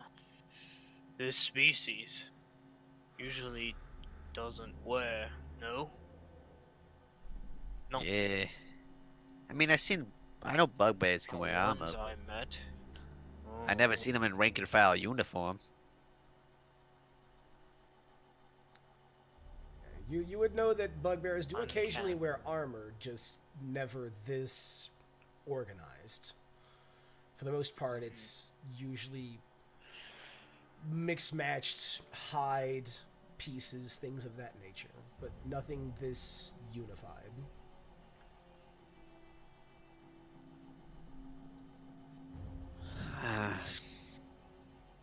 Alright. Hey, big guy, you want to help me out with the small one? Kind of tired from moving all these stones. Oh. Mm-hmm. Oh wait. Might be dead. I don't know. The person in the underneath the the stones is dead? Mm-mm-mm. Yeah, Could be yeah, I'd Gray. assume so. I don't like disturbing Gray. Oh, okay. I'll do it then. I'll start moving the stones.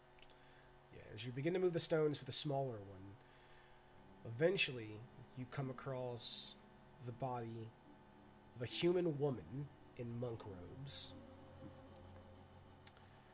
Uh-oh. with a strange golden mask shaped in a Uh-oh. snarling gargoyle's face. Well, hey, Aralina. Come over here. Uta is concentrating, but we found a monk. Oh goodness. I'll walk over to them, see, take a look. From what was described, a monk wearing a golden mask. This fits the description. Yeah, that. Oh goodness.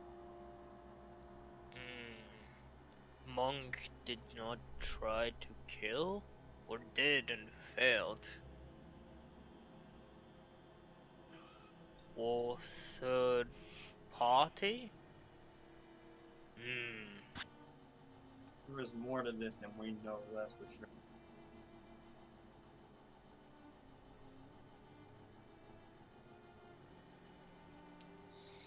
I'll take the mask.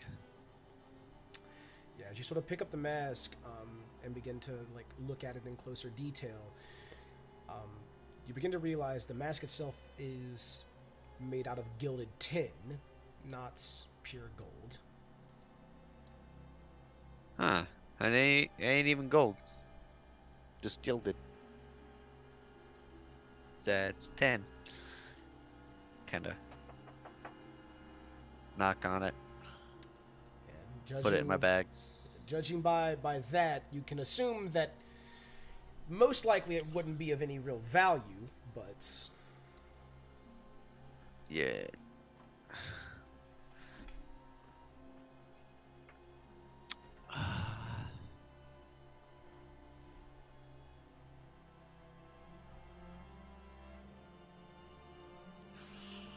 How do I add an item? So if you go to your inventory and right-click anywhere on your inventory, the very bottom one is Create Item. Oh, there we go. Okay, thank you. Can I search for a person Sure. for any, marks or tattoos or with anything in her pockets? Yeah.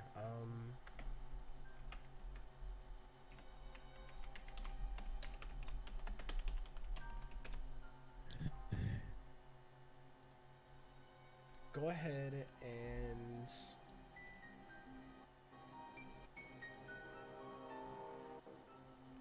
give me a investigation.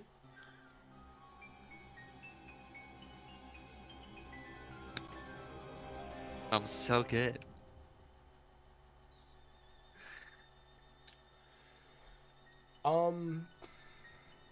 You wouldn't find any tattoos, strange markings, anything of that nature.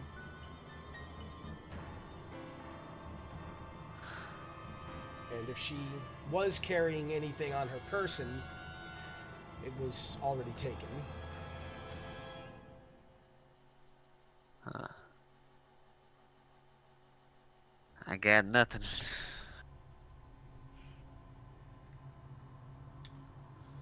I'll walk back down to where Uthar is.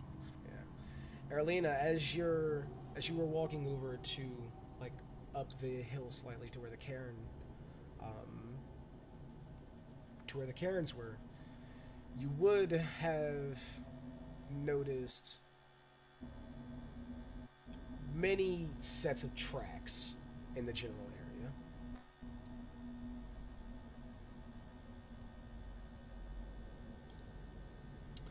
At this point, about 10 minutes would have passed. Uthar, Detect Magic would go off. and you can sense and feel the residue of very powerful earth-based magic in the area. Yeah, definitely magic in this area. Earth-based. Evocation, I believe. Yeah, evocation. Yep. Very powerful evocation magic in this area.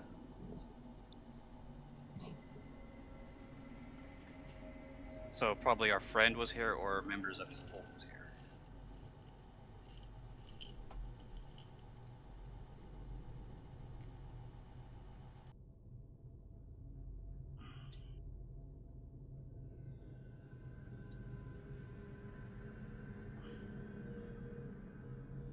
I'm just gonna keep looking around.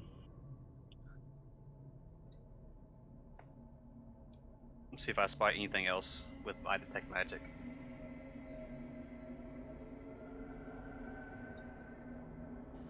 Yeah, nothing else stands out with detect magic, at least. Did you try checking the mask? Is there No magic magic. coming from the mask? No magic from the mask. There's no magic from the mask at all. You would notice the multiple sets of tracks that Aralina would have noticed as well. Uthar. Obviously, something came through here. Is there like, are the tracks like residue as well? No, there's no magic from the tracks. There's just a large number of tracks in this area.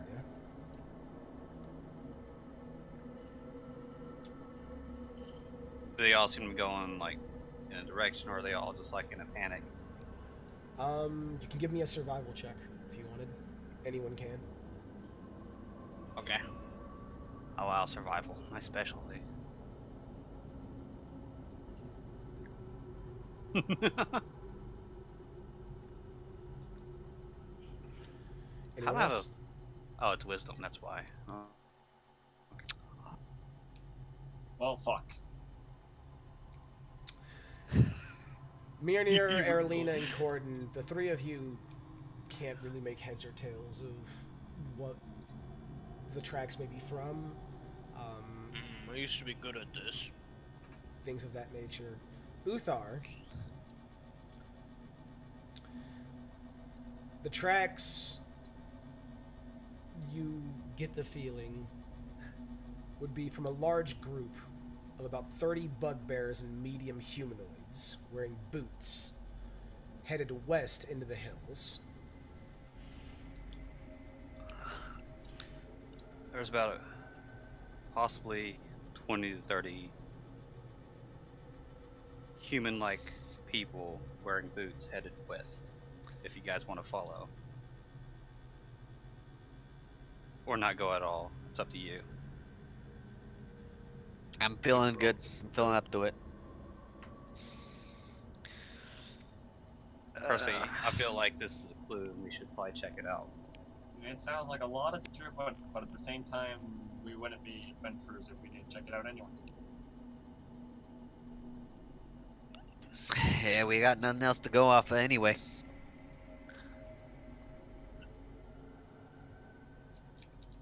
I suppose we should just head west and see what we find. Okay. But we should do so carefully.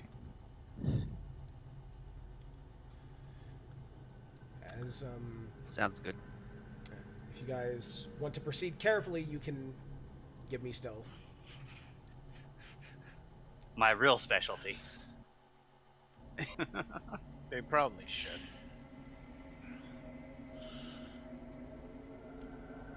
Yay! We all have +1 to stat. I don't. I have -1, Oh, and I still rolled the Corden, highest. Corden, would you like to give me a stealth check? Don't worry. I got you. We're rolling so good today. I rolled well. hey, I'm rolling well. I haven't rolled above 10. The trail leads several miles to the west. it probably takes you guys a couple of hours of travel, moving at a slower pace, trying to be as quiet and moving as slowly as possible, as to not potentially draw attention to yourselves. Eventually, you would find yourselves at the banks of the Dessarin River, in what you can only assume is the middle of nowhere. However, you would notice gouges in the bank show where several keelboats would have landed.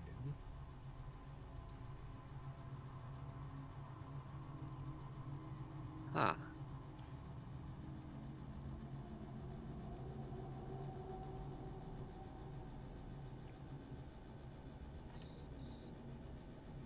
Did they cross the water? Do the tracks lead to the water or do they end? The tracks lead to the bank, where you see the gouges in the bank itself where the boats were. Looks like They they took went the from boats here across. at bolts. They probably went downriver in these in a boat, What's downriver? according to these marks. Well, they either went up or downriver, but I'm guessing downriver. Downriver's east. Yeah. Other than that, there's no way to tell where they went.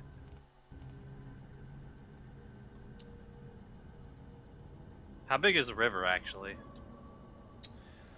It's not that wide. You could very easily see the other side, and you don't see any marks on the other side indicating that there were boats or footprints. Okay, so yeah, they definitely went along the river in that direction.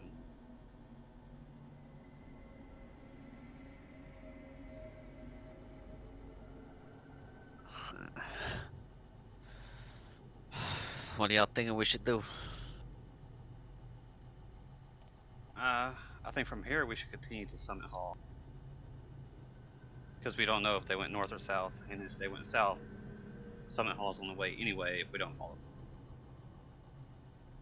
It's a good idea. What if we follow river for a little bit, then go to Summit Hall? It's also an option. How rough is the terrain by the river? Is it really rocky, or is it like easily walkable? From what you can see, like within view, it's relatively easily walkable. You can't be positive the further along you go, but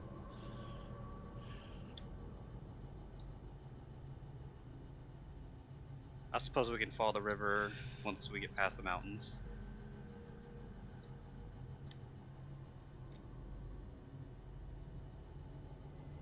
Sounds good to me.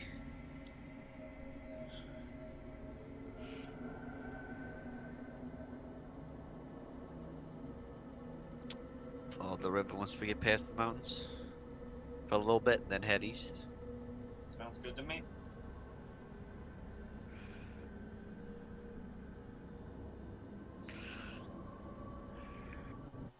Alright. alright, so you guys are gonna follow the river for a little bit and then see if it results in anything, and then head east towards Summit Hall. Yeah. Okay. You would follow the river for quite a ways. It would be the better part of the early morning / early afternoon, even, before you would find yourselves coming upon a road and a bridge that leads across.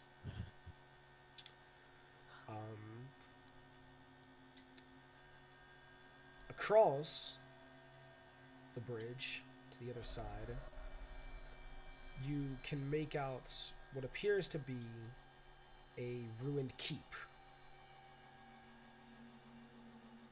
that appears to have been built centuries ago. The road itself, you can only assume, would lead back towards Belliard and eventually towards Summit Hall.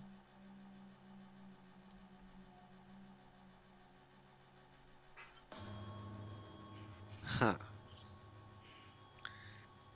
Well, this wasn't on the map.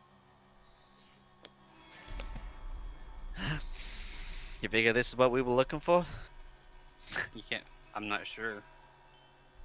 Are there any boats around, Not that you see. or rafts, or anything?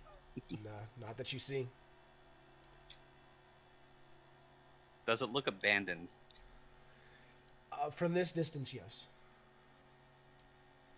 I suppose a quick peek won't hurt. And what's the worst that could happen? There'd be hobgoblins in there, True.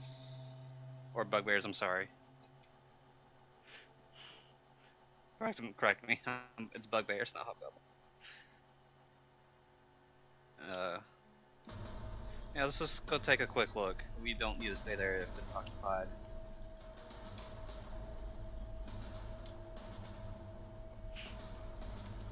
All right, so you guys are going to cross the bridge and sort of investigate the keep. Yeah, Yeah. Okay. it's not on the map, and I want to mark it on my map. Okay. As you cross the bridge and begin to head more into the Somber Hills, you watch as on the horizon, what you thought was one keep begins to turn into several.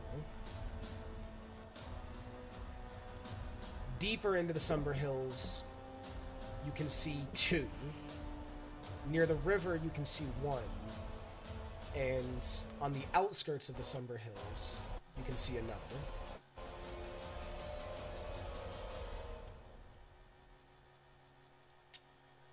So you can see 4 of these ruined keeps, all within view.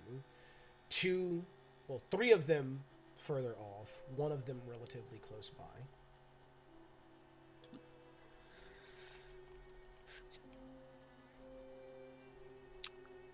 Huh. Well, this definitely wasn't on the map. I think this many keys would be on the map.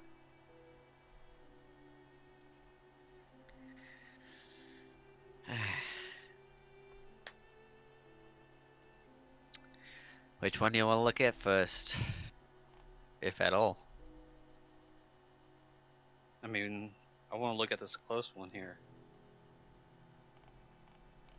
Alright. What about you two? Do you guys want to keep going, or should we go back and hit this one? Oh, I'm fine with that. We'll keep going. I'm Okay. good with going. I'm good with keeping going. Fucking alright, yeah, we'll investigate the close one. Okay. Is Uthar's detect magic still going? No, that's That definitely would way have, long. yeah, that would have ended long Okay. ago. Okay. As you begin to approach the keep, the stout castle stands on the banks of the Dessarin River. You see a stone keep and a gatehouse linked by a curtain wall to what appears to be a river tower and a dock.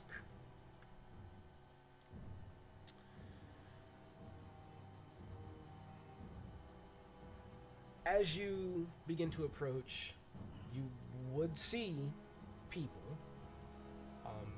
around the keep. Humans, almost all of them actually.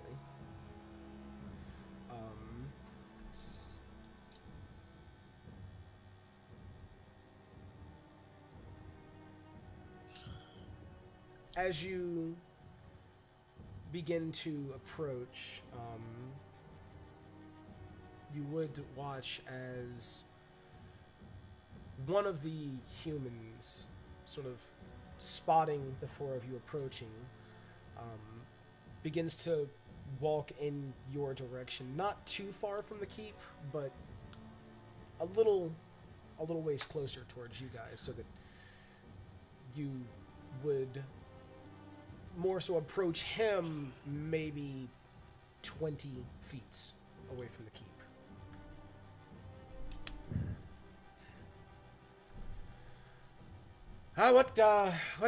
What can I do for you for? It's not often we see people out this way. We're just investigating the situation, and all clues led us here. We didn't know this place was here, and it's not on any of our maps. Can I see what gear this man is wearing? Does he have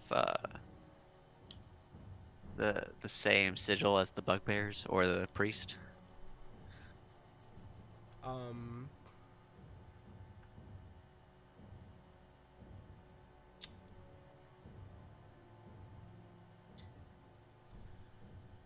no.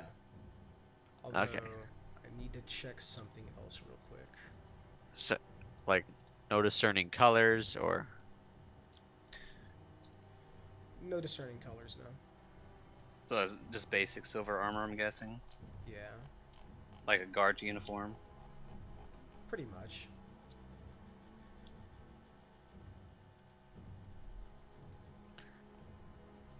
Guards with no colors, huh? That's weird.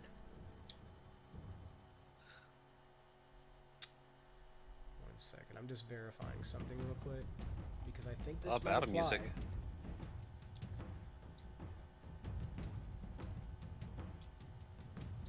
Let's see. Was this under this?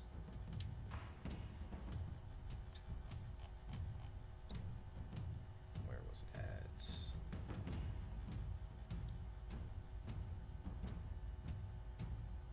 Dangerous background adventure hook.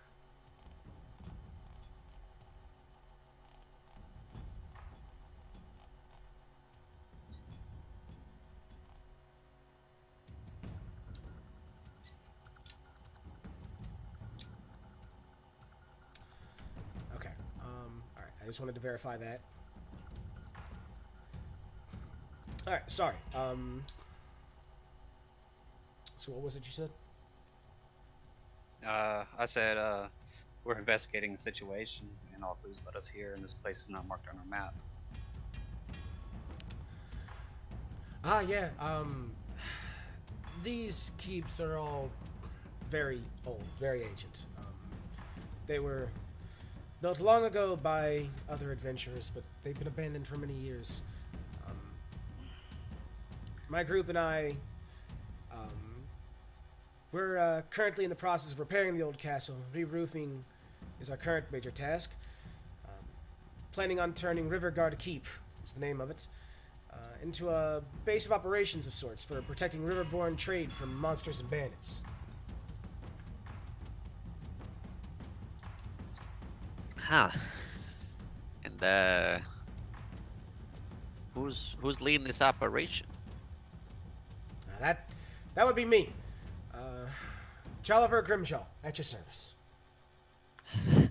Jolliver Grimjaw? Jolliver Grimjaw.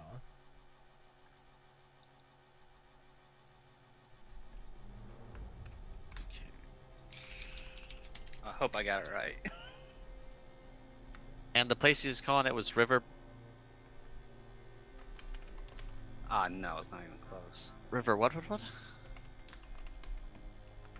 Riverguard Keep. Yeah. Is that what you're calling all three of them? Or all four of them? Collectively? I have no idea about the other three. We're just working on renovating this one and fixing up the roof. The other three, we have no need for. They're also been abandoned for years. And, who's your commanding officer?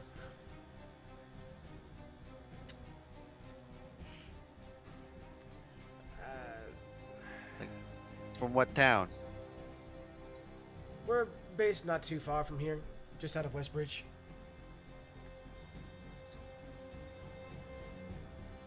So how long have you been set up here? We just began work maybe 6-7 days ago. So have you Can seen I anything odd, such as about 20 or so humans and bugbears? Maybe in one of the other keeps? Haven't seen anything of that sort. Not in these parts, at least. Can I do That an means it- insight check? Yeah. I'm gonna like lean into Gordon. Ask if they saw ships or boats or whatever. Oh yeah, have you seen any fucking? You seen any boats around here? Haven't seen any boats. Huh? Corden, you're more inclined to believe him. Uthar, you feel like he's not being entirely truthful, but you can't tell when it comes to what.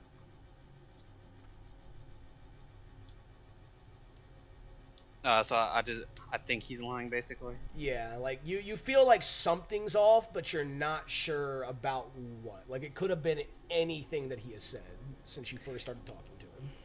Hmm. Maybe you can give us a tour of the place. We might want to renovate one of the other ones. I like how they look. I'd be more than welcome to, but right now it's a complete mess in there. You wouldn't get a real good feel for it. Yeah, it makes sense. So you just How many wanted to- people do you have working here? There's me. We've got about 8 others. Wow, just That's a 8 heck of a people for an project. entire keep. It's a large roof, lots to clean up. It seems like you would have more people. Eh, I found that working in smaller numbers, smaller chain of command, less confusing on the orders. yeah, you got a point. I know how it's easier to have less people in the party sometimes.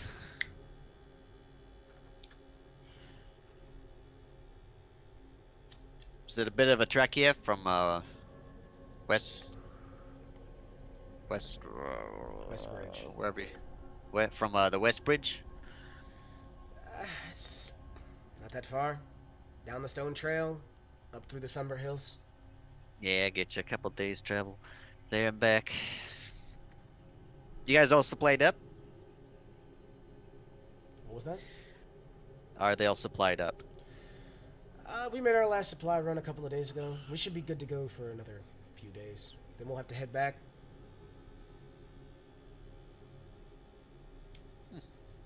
All right. Thanks for helping us out, letting us know. You guys stay safe. And no, you're out here by yourself with only 8 guys. Yeah, Who well, knows? They could be like bears or something. we've had a few close encounters with foxes and things of that nature, but nothing that we can't defend ourselves.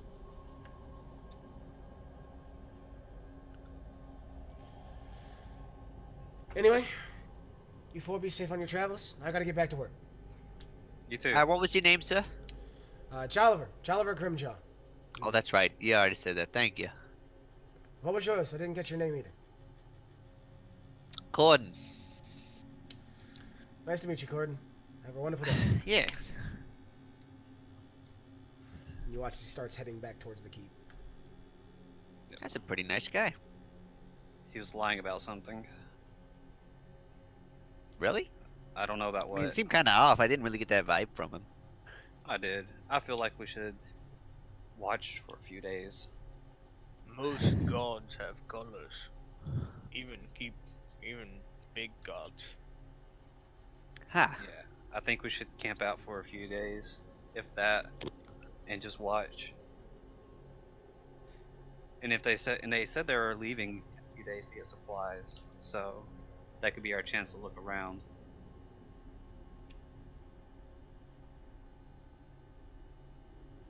It's a good idea. We don't want to go to Summit Hall though. I mean, granted, we're not on exactly a tight time schedule, but just keeping our options open. I don't know. I feel like that's a good idea to I mean, camp Summit out Hall here. will always be there. Yeah. And this might crack us open some more information than Okay. we did prior.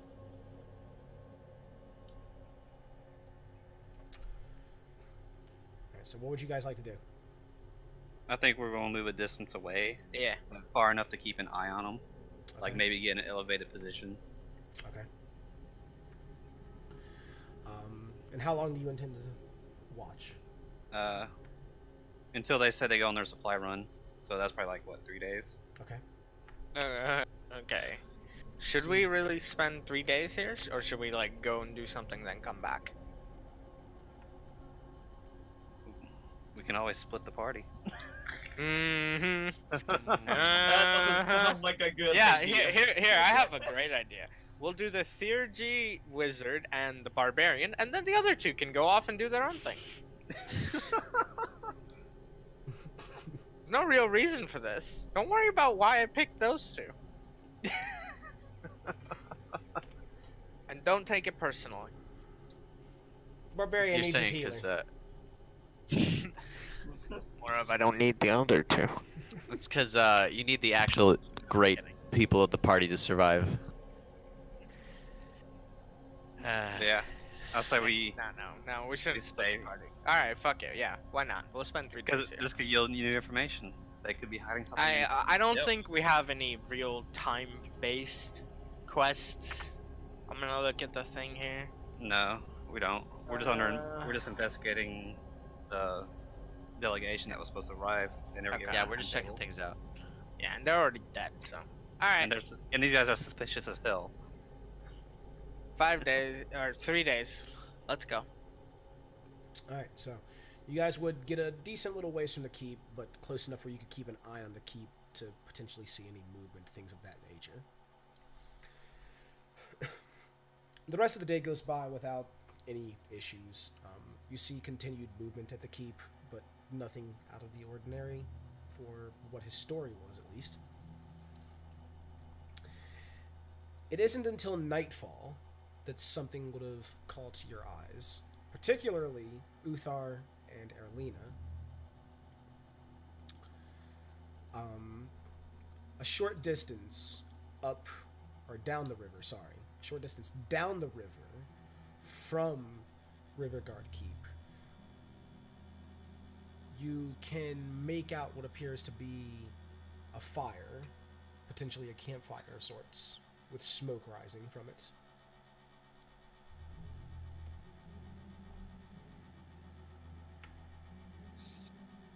Hey, Erlina, you see that down there?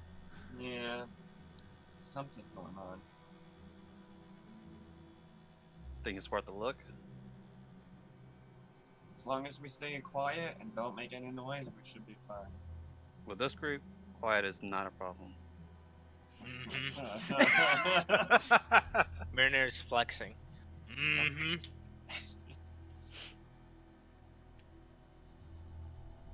Yeah, I think we're.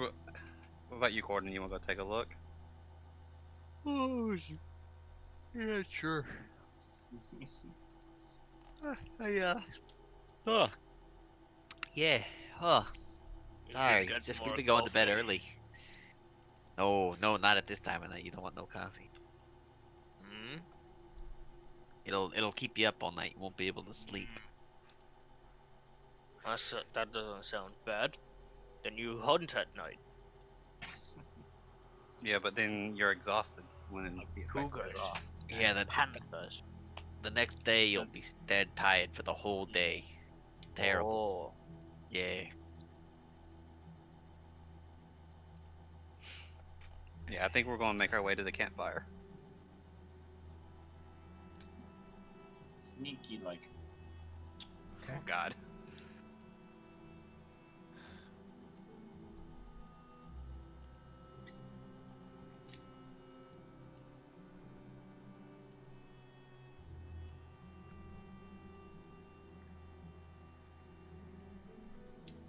Is everyone going in? Yeah.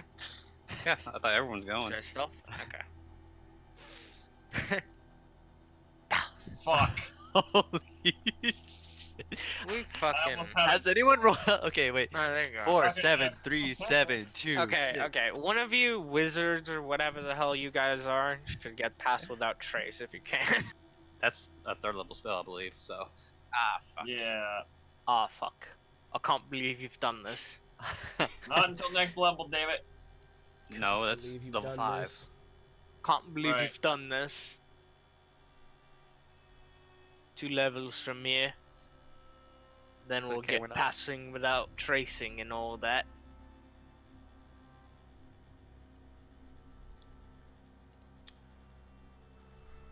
No, it's level 2.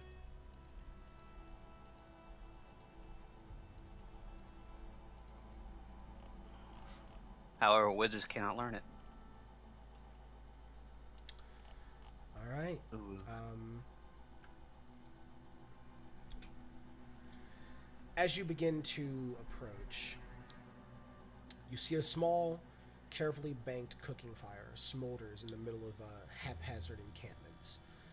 You can see a half dozen battered old tents and crates of what appears to be provisions scattered around, along with racks on which pieces of smoked fish are curing. You can see what appears to be several fierce-looking human warriors hunkered down in front of their tents, tending to their gear, quietly conversing, it appears.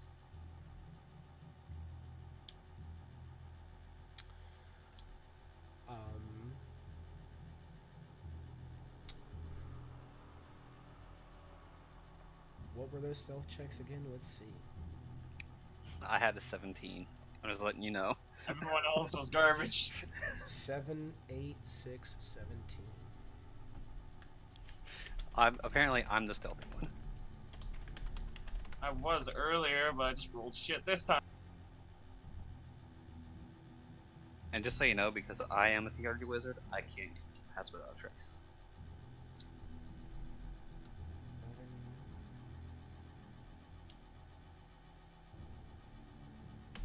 8, 6, 17.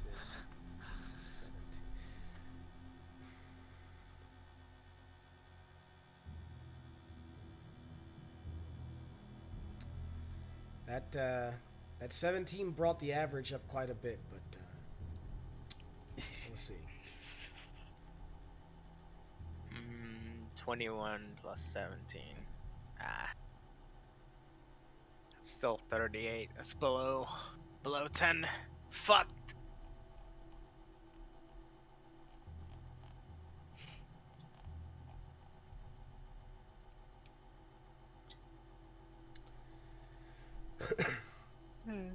Yeah, as the four of you begin to approach, maybe at some point or another, just a little bit outside of the camp, one of you would step on a twig or something of that nature. And you would watch as immediately everyone within the camp just sort of turns in the same direction, looking towards the four of you. Oh, I think they noticed us. Yes. This is not good. Since they're turned towards us, do they got symbols on their clothing or armor?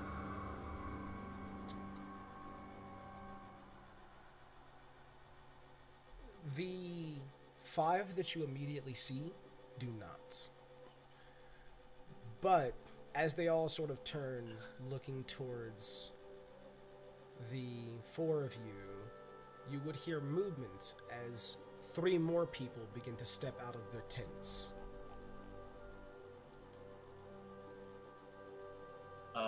That seems What more you- than What you see with these 3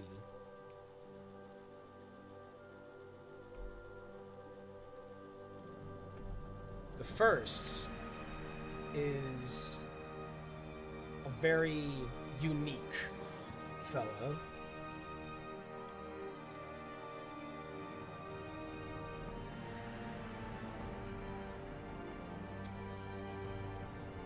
And standing beside him, as they step out of the same tents,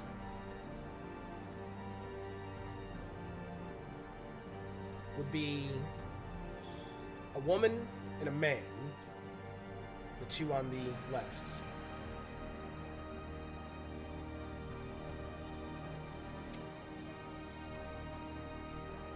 And looking over towards the 4 of you,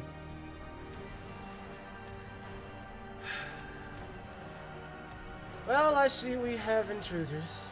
Come now, chop chop, everybody up. We need to deal with this now before they get too more nosy. And I need everyone to roll initiative. Oh shit. God damn it, dude. How many are there? a lot. It's like 10. Welcome to can't your kill battle 10 map. people. Oh shit. Well, I'm going last. You guys realize that We haven't if rolled. 10 people hit me, I will go down. And welcome to your enemies. Bear back. Oh, there's not as many as I had expected. Okay, It looks like to be 8. It's not as bad, but Wait, still wait, fucking wait. a lot, There's some though. Two people to that seem one. to be missing. At least based on the picture, seems to be a person missing. Yeah. Shut up. The picture shows 3 different variations of these particular types. In this case, it's using artwork of 2 of the females. Right. Let's kill him. Holy shit, those initiative rolls. Yay. Yeah. What do you mean those initiative rolls? Those rolls in general. Look at the chat log. 4, 7, 3, 2, 6. Yeah. Oh, no, I'm referring to the haven't actual- rolled anything below 15, except those 2 cunts. Aha. So, Ha. all Do we right. get a surprise attack? No, Do we get a surprise running away? no, Can I just run away? yes.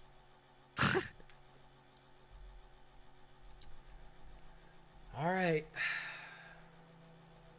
Let me. He Are they sounds prone? bad, like he's already were just asleep, decided right? that we're dead. Hold on. They were asleep, right? Are they prone?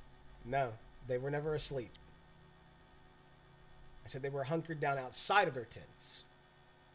Damn it. The 2 that stepped out of their tent as well, or the 3 that stepped out of their tents upon hearing noise, essentially.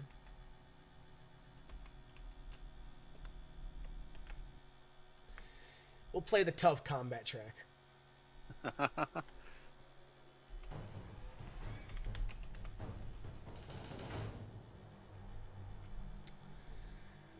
All right, that brings us to the top of the turn order.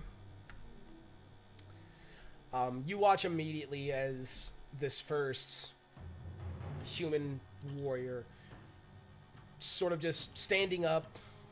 He was actually sitting down. Standing up, pulling out a light crossbow and aims it towards you, Corden.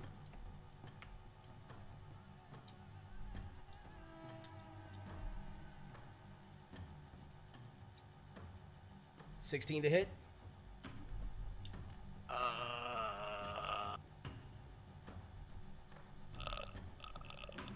Let me see. Shield. Where is it? I think it's just +5. Yeah, it hits. It'll be a hit regardless. Yep. Wait, 16? Yeah, I have an AC of 11. Yeah. As you take 4 piercing damage as the crossbow bolt just jams into your shoulder. You don't have your mage armor up? No, I hadn't cast it for today.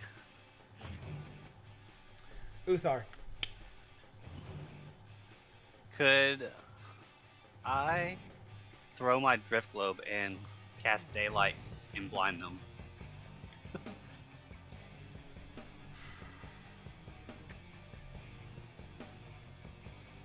You double check. They're humans? They are humans. Yeah, they're- And a sudden bright flash of light could potentially blind them for a few seconds.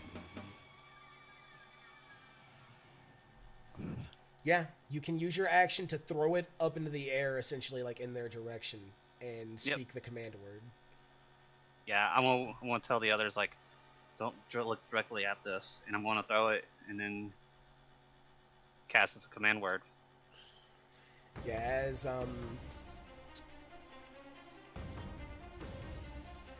suddenly within this 60-foot radius sphere around the drift globe, light begins to spread out. Very bright lights. And it's bright enough that it sheds dim light for an additional 60 feet past that. As this is happening, let's see.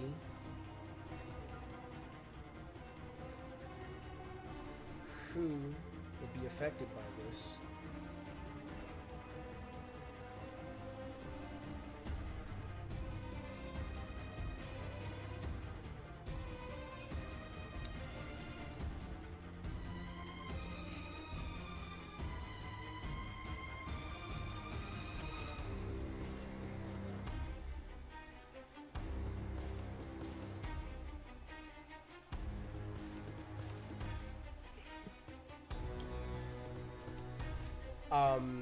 You would watch as all but 1 second. Effects blinded.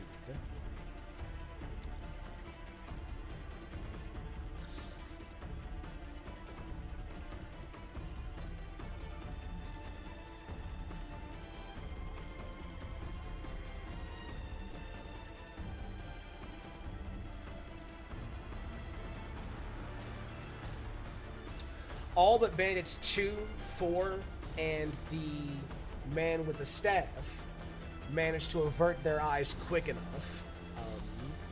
But those 3 are blinded.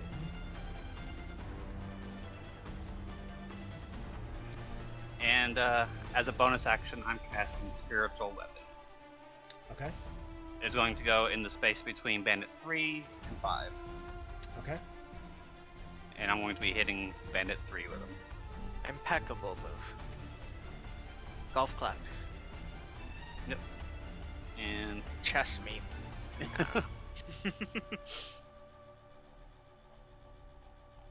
so here's the attack on Bandit 3. Okay. Does that thing get reactions? No, it doesn't. That's too bad. Natural 1.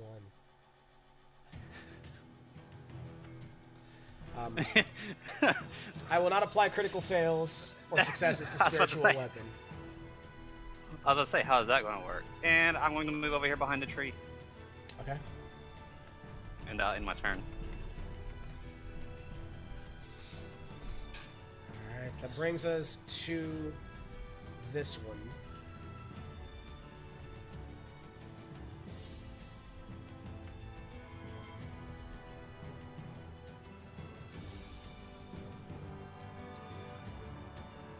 Corden, as your eyes begin to sort of adjust with the bright flash of lights, you would watch as this female warrior just charges along the outskirts of the camp towards you,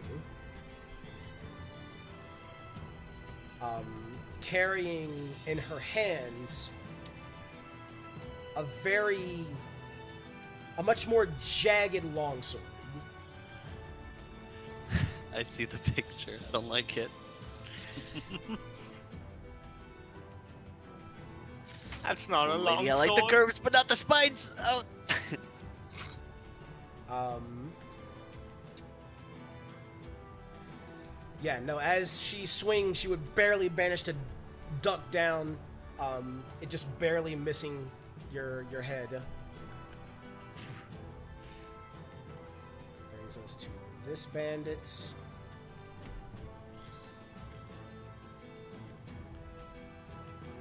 Who, also moving through the camp, would rush at you, Mirnir. With a scimitar in hand. Scimitar. 8 will be a miss. You would very easily deflect it. It's not angry yet, but he's still kind of angry.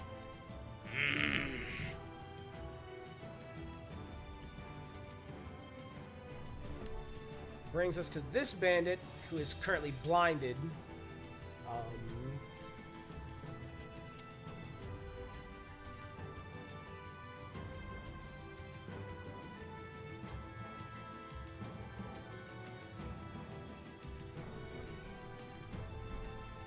As he would begin to stumble through the camp, Please walk to the campfire. That'd be great. No, he Runs would into bump a into the tent. yeah, he would bump into the tent a couple of times. Thus, that would be as far as he would be able to get. And that brings us to this female warrior.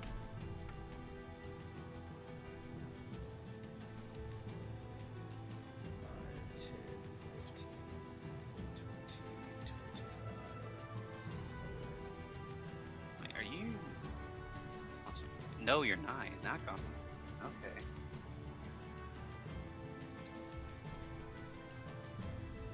Spiritual weapon is in concentration. That's pretty good. Remind me, sir, does spiritual weapon have an AC? Can it be hit? No, it can't be hit, Okay. or at least the description doesn't say it can. In It has that nothing- case, this bandit just ignoring the spectral weapon is going to charge at Corden.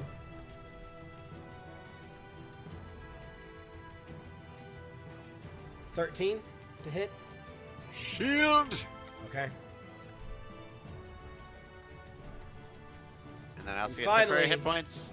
That brings us to you, I think I Mariner. get 9. Mariner I is have gonna 9 go temporary into hit points. Oh yeah, let me fix your rage, by the way. Barbaric Rage. Why do you have Let me- 9 temporary hit points? Abjuration Wizard. Ah, right. Let me fix your rage for you real quick, buddy. Okay.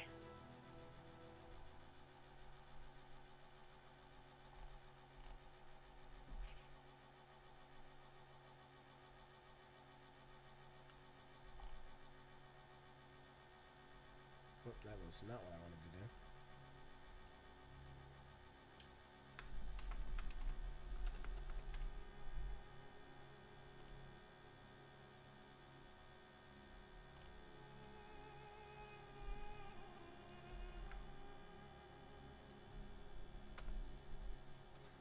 Ten rounds, self. All right, there you go, buddy. You can press that effect button, Alright. and it'll actually apply now. And I will, in a barbaric rage, attack the guy who attacked Corden. Okay. And yeah, So you're gonna with swing at number 5. yeah, 14. That'll hit. Okay. This will be Divine Fury because it's the first person I'm attacking. Okay. Oh, you actually did go Zealot. Cool. Yes, I did. 24 damage. Yeah, as you just bring the great axe down, you essentially just cleave his skull in two. You know? Don't attack him. Yeah, Corden, literally right before your eyes, you watch as this human warrior that just bounced off of your shield mere moments before. You watch as his skull is just cleaved in two by Mariner. Yes. Wait, are we doing flanking? Yes. Is there flanking? Okay. Then I will move. I'll move like here. Just in his space, just kind of shifting. Alright. I guess I'll just put my tile down in a good I'm spot. gonna say use the actual tiles, please. And that's it. Yes, so it's bonus action, action, and movement. All right. Yeah. Mariner, that brings us. Corden, that brings us to you. Oh, really? I'm down. Cord's been getting hit a lot. He doesn't like it. But it's okay. He's just gonna use mirror image as his action. Okay. And I still have my bonus action, I believe. Yeah. Correct. So I used one of my second level spell slots. Are we doing advantage, disadvantage flanking, or are we doing +2? Advantage, Plus- disadvantage. Okay. In that case, It will Would not that apply to apply to my spiritual spirit? weapons. Aw, damn. Look at AC. So 3 illusory duplicates of Corden just appear like beside him, one on either side, and one sort of like slightly in front of him almost.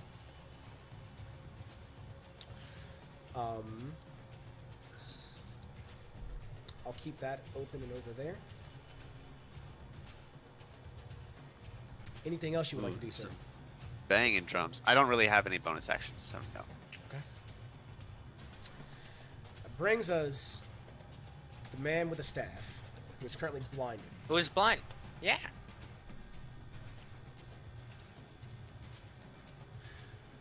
I don't like the thought of what the man with the staff can do.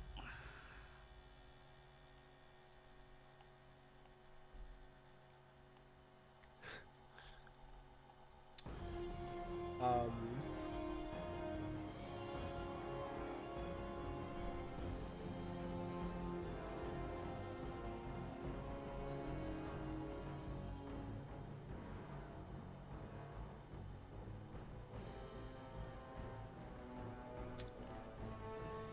because of the blinds, he would very likely begin to sort of stumble back a little bit, further away from where the 4 of you are. But he would be looking in the general direction that he remembered the 4 of you being in.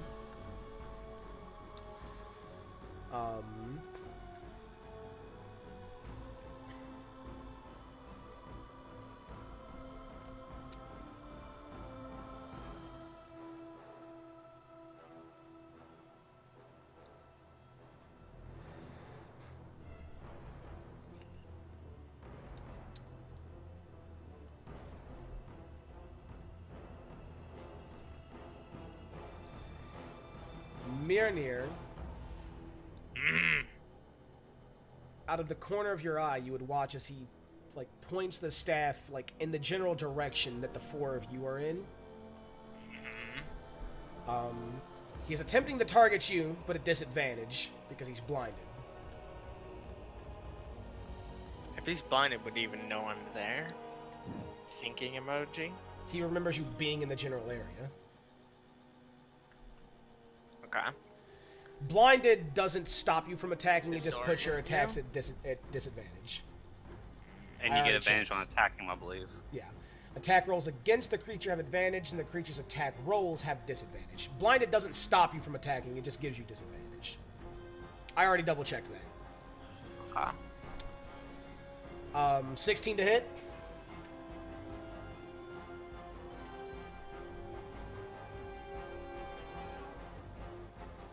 Mirnir, I'm sorry, one more time? 16 to hit. Yeah, that's a hit. Okay. By the way, he dropped a natural 20. God Of course. Again, Clay can't not crit me. Well, he didn't crit Literally you. can't. No, he almost critted me. He wouldn't have crit me if he. If it wasn't He for would the have crit blind. me if he wasn't blinded. Yeah. So I prevented the crit. You saved me from the Clay crit. But don't worry, there will be more. As Of course, this song comes on the crit. yeah, Yep. as a burst of what appears to be cold air and a very blue beam shoots out of the staff in your direction. It would catch you in the side. The side of your chest starting to grow very cold very rapidly. Oh, if that's frost-based, that shouldn't have resistance. It only rolled 1 damage. Oh, okay. So completely so- resistant. Mhm. Actually, I don't He know if looks you can do around. He looks around trying to figure out what just happened. He's like, He like shrugs and is like, what the fuck just happened? Also, until the start of his next turn, your speed is reduced by 10 feet. Okay. Yay, ready for 30. Minotaur Pog. Brings us to this. Bandits who will charge towards you, Mirnir. Yep.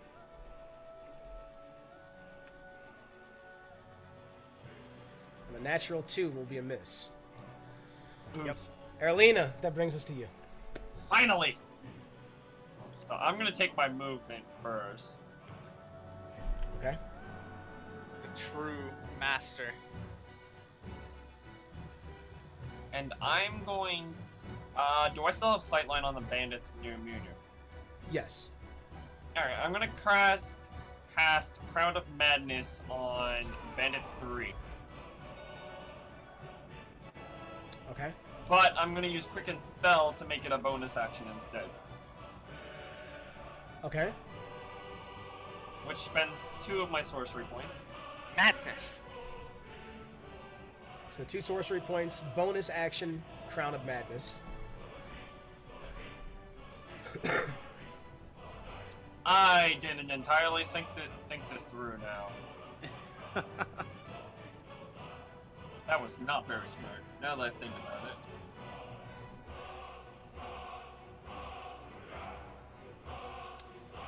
Because I have to stay immobile now, don't I, to keep it...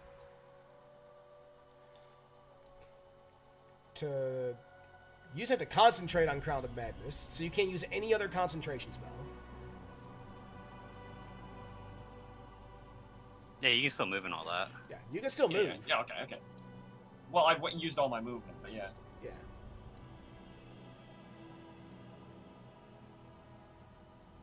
Like, would I be able to cast Magic Missile, or am I just stuck here now? Oh, you could do that. Okay. I'll use you can- Empowered Spell. Well, I don't have to use Empowered Spell, just... Because that's for after the damage concentration.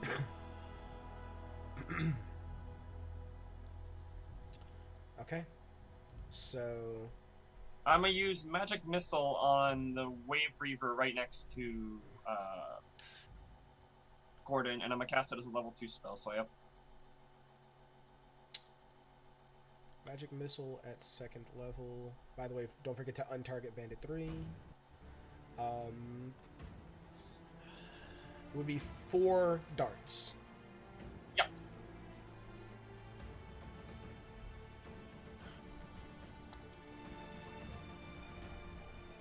So go ahead and roll your damage. Oh, I did target her. yeah, but you, I think you just rolled like a regular yeah. D4, not the damage. I fucked up. Yep. Just, There you go. Yeah, there you go. 2, 2, 2. There's the 4. 4. Yep, I'm just gonna keep that damage. Good spice. Very nice. Spicy Yeah, meme. no, as these 4 magical darts pierce into her shoulder, her chest, and her side. Anything else? Nope, that's it. Okay. That will bring us back to the top of the turn order. This bandit The blinded. is Oh, binded. blinded. Blinded. The blinded. Yeah, the blindance. That's what he is now. Yeah. Blinded 4 there.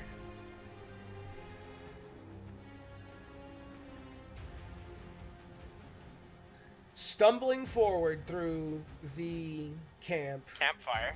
he would Campfire. step on the campfire. Yes! Yes! Overall, he would make it to about there, and he would take. It would also trip on a log, maybe? Hmm? Now you're stretching it. Ah, okay.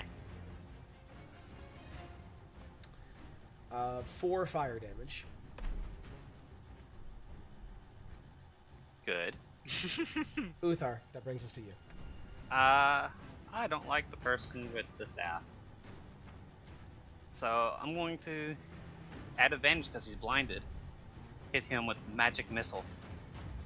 Well, Not magic missile. I'm sorry. I'm gonna say. I'm hitting him with guiding bolt. I'm sorry. Okay. Oh. Okay. Oh. What? Since his effect is already on him, we'll roll advantage anyway.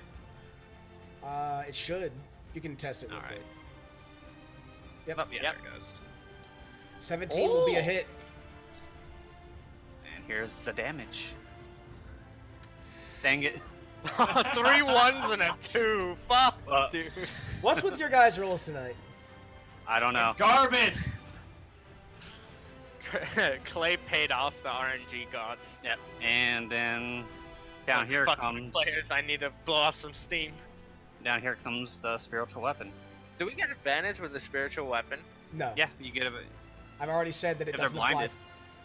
Well, if they're blinded, yes. I've already stated that that's the what I meant. spiritual weapon will not apply for flanking Tesla. Yeah, that's what I meant. I mean, I thought you were talking about the blinded one. But yeah, I'm attacking Crushing Wave Reaver 1 with spiritual weapon. Okay.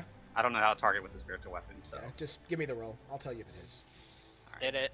Or actually, I think you just you target I yourself. target 'em? Yeah, I think you just target it yourself because you can roll it from your sheet, right? Yeah. Yeah, just target it yourself. Spiritual weapon attack. Dang it. Yeah, no, as Spiritual weapon no good.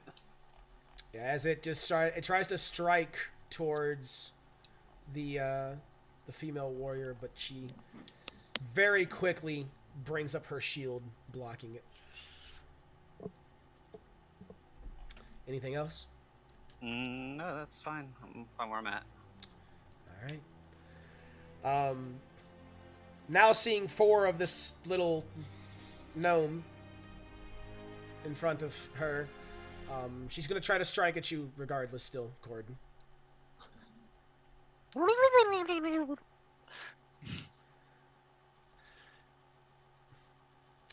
She would miss regardless. Hey, you get to keep them image. Yeah.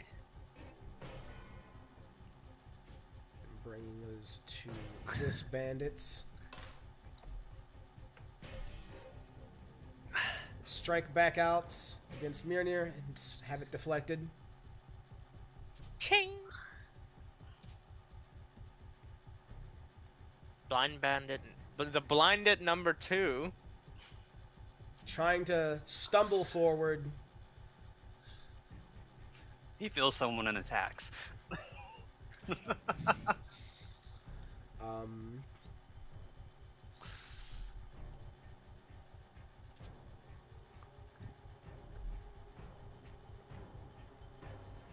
Just sort of reaching out, he can sort of feel the similar equipment that he and everyone in his camp is wearing.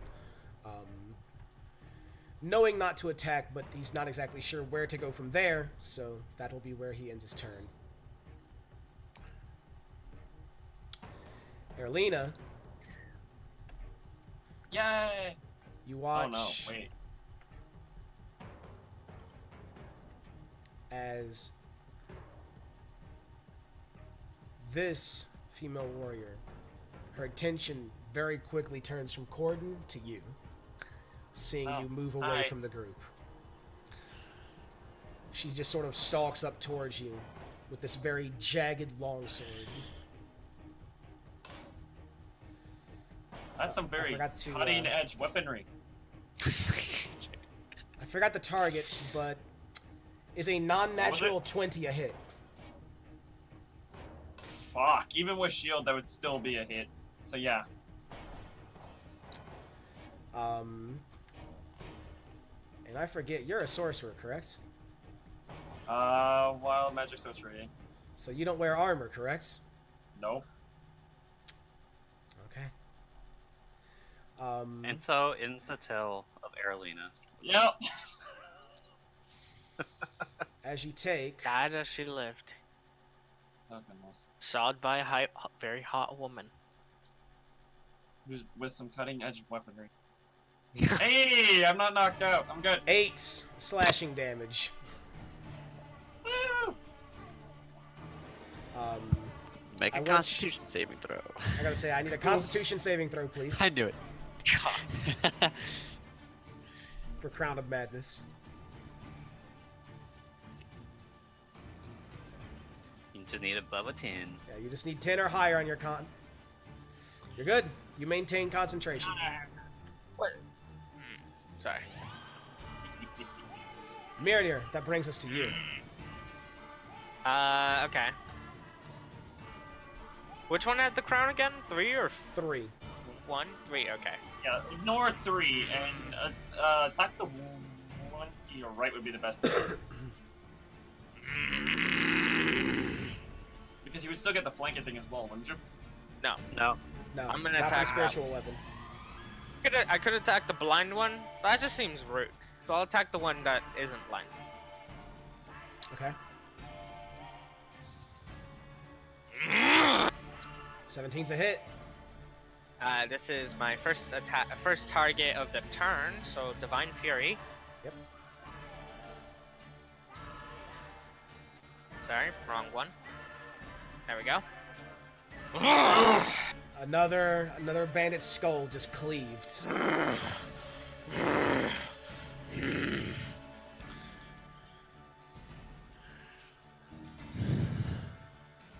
I smile at the blind one.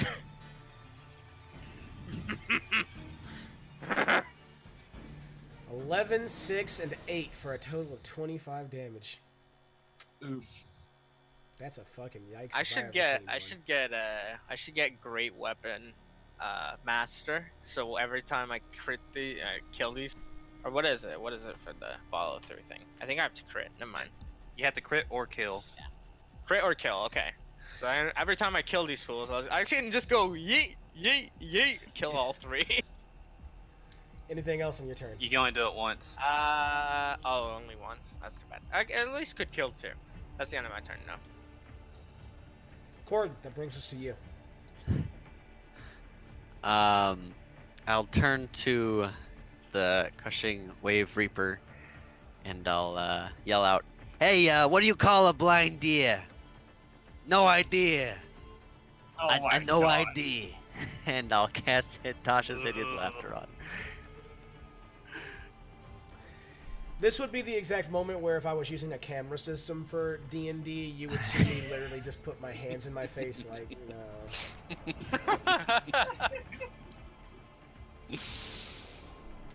She failed her wisdom save. Oh my god. Fucking kidding For me. some reason, she just finds it absolutely fucking hilarious. You watch, Erlina, as this female warrior in front of you just immediately begins to burst out in laughter.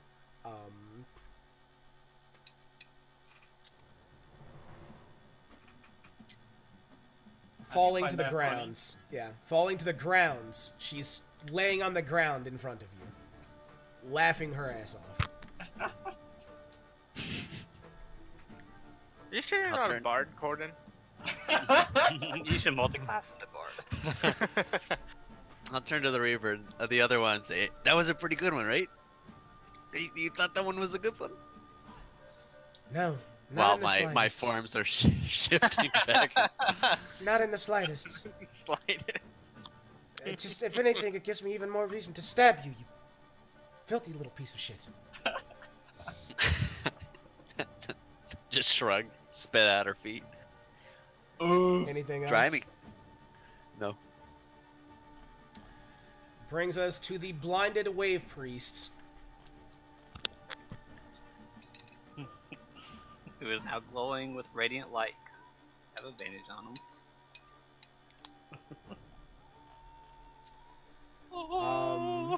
At double disadvantage, he will try and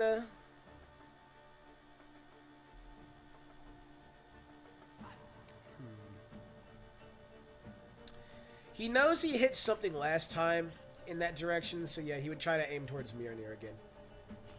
You want to hit his buddy? The blinded one? Do I get half cover because his friend is in the way? A 10, which would be a miss, but it would also be a miss on his buddy. Hits the ground just damn before it. his friend. If it was if it matched his buddy's AC, I would have hit his buddy, but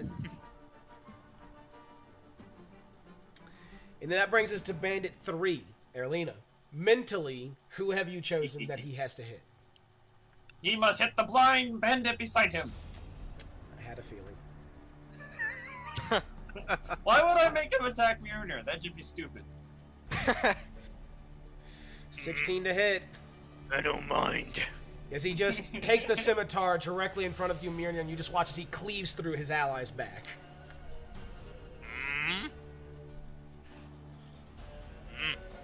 That brings us Mind to you, control's fun. Erlina.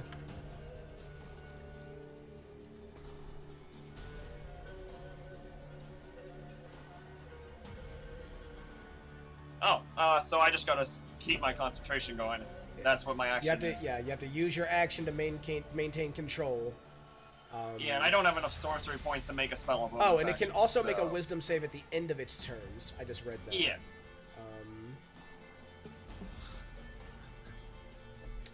Would it make that wisdom save? What's your DC? Okay, I know it's higher than a 9, so yeah, no, he's still under your control. Can he move while he's concentrating doing that thing? Yeah, he can move while concentrating. Erlina can. Yeah.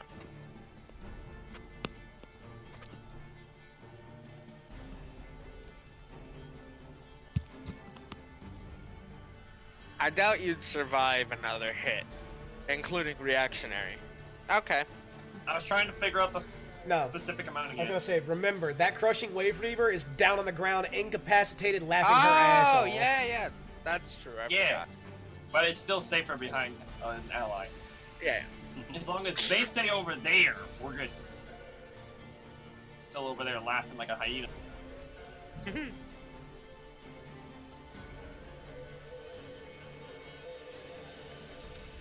So what else would you like to do, if anything? That'll be it. That'll be it. Alright, that brings us to the top of the turn order. Blinded number 4. Not any longer. Is he actually gonna make his way over here now? Not so blinded number 4. The blinded would have lasted for 2 full rounds as their eyes begin to adjust a little bit.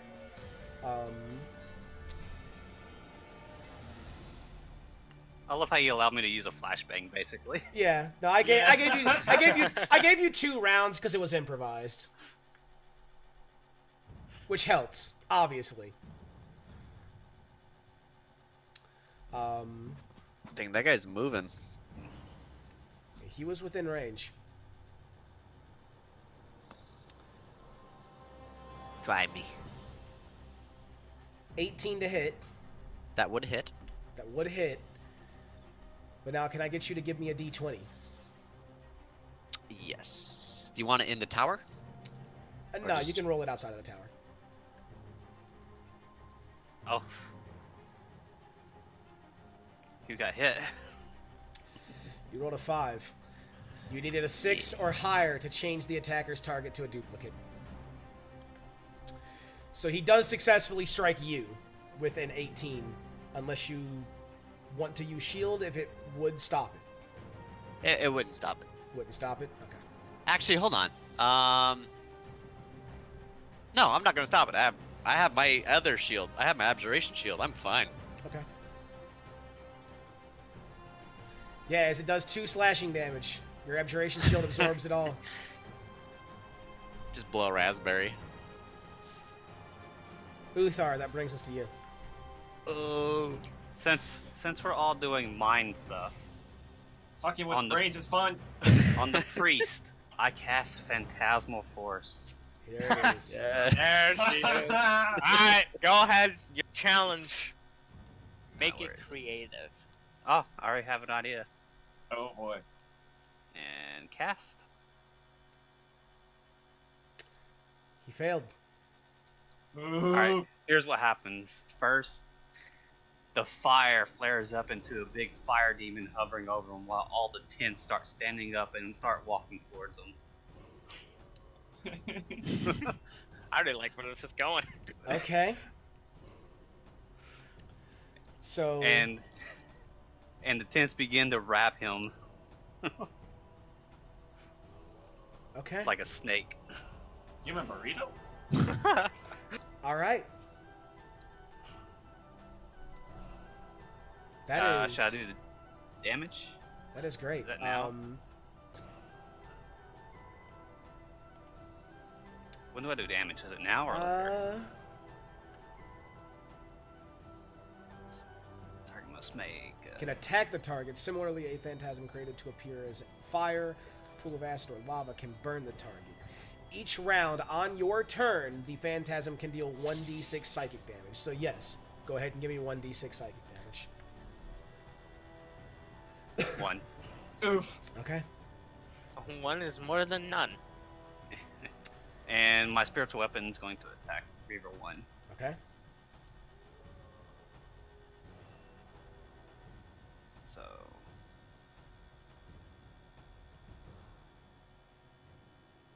That'll be a hit. For 5. Another 1. These ones, though. That'll be the end of your turn? Yep. Alright. As this female warrior slashes out towards you, Corden, with a natural 1. Pog. Pog.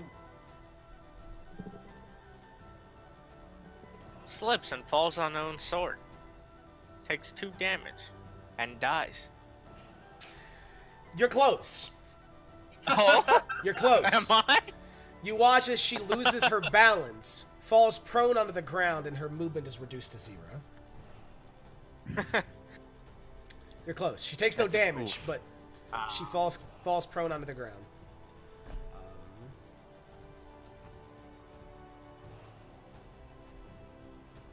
So she is now prone. Brings us to Bandit 2, who is no longer blinded. He did get slashed by his friend. He did get slashed by his friend, but he was blinded. So as he looks around, he just sees this minotaur with a giant great axe. And is going to lash out at you, Near, assuming that you are the one that hit him. I'm smirking. There it is, natural 20. See, it's impossible. Clay can't not crit me. Literally can't. For 7, partially resisted, so you took 3.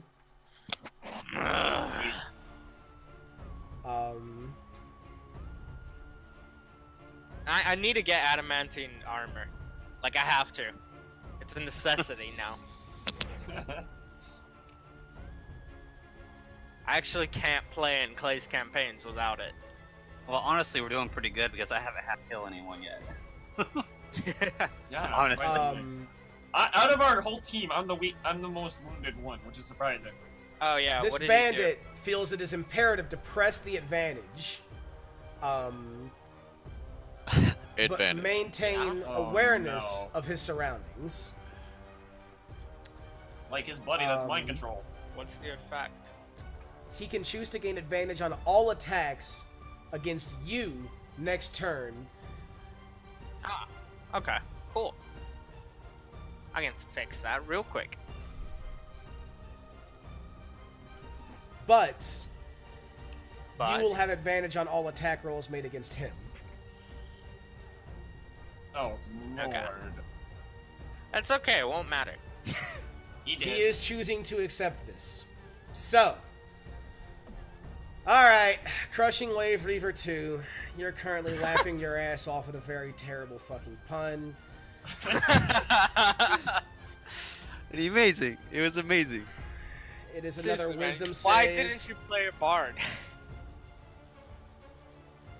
Hitting on bar wenches. 7. Making shitty puns. She's still laughing. I do have a Near. follow-up one if she doesn't get up. Nah, she's still laughing. I'm gonna hit him because he hit me. This is just rude.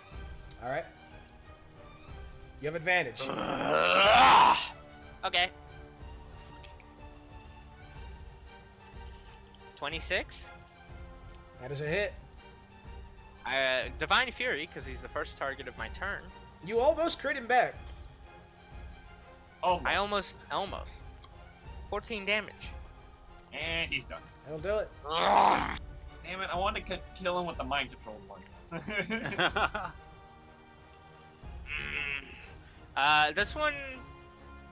He won't attack me if I. Okay, I saw this guy attack the other guy, and I see a silly crown on his head. So I think he's okay. Maybe. Just get away from his range. So. Let's see. 1, 3, 4, 5, or 4, 6. Yeah, 6, 7. I'll go here and get ready to attack this fool. That'll be the end of my turn. Okay. Gordon. Hey. What can I do to you? Let's see. Oh, she's prone. Yeah. Oh, I like that. Oh, I like that very much. I'm gonna pull out Razor, and I'm gonna stick her with my sword, Razor. Alright, so you're gonna stab her with the dagger. You have advantage because she's prone. Mm-hmm. God damn it. Yeah, no, as you go to stab the dagger into her chest, she just very quickly rolls out of the way, sneering up towards you. I'll point to the mirror images next to me and say, it was him. Okay. And that's the end of my turn. And so brings us to what is now my favorite character in this combat.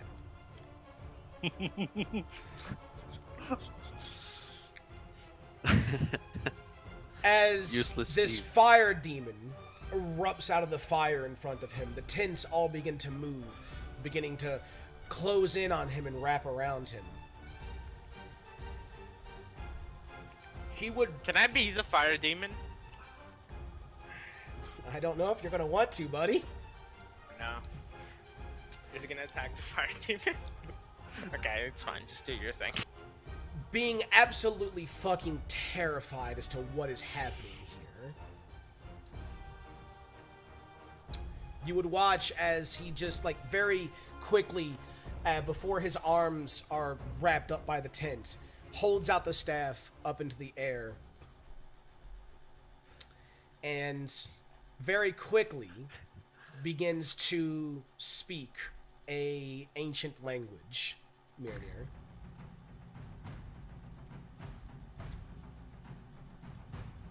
Is this a radius circle or a square? Phantasmal Force? No, not Phantasmal Force. What he's doing. Oh. Doesn't say if it's a spear, so I will assume it's a square. I just walked into this, didn't I? Yeah, probably. Whatever. Barbarian. Oh my lord. Oh. One to the left. Oh, okay. That's fine with Okay. me. Okay. He's centering it on the fire demon. Yeah. That's all he cares about, is dealing with that. Technically, this targets himself and you, Mjolnir, as you're the only two real entities. What about Bandit? Oh yeah, Bandit 3. Yeah. Yeah, the mind controlled bandit. Which one is it? Dex? Con? It is Dex. I get advantage. Okay. Thank fuck. 16.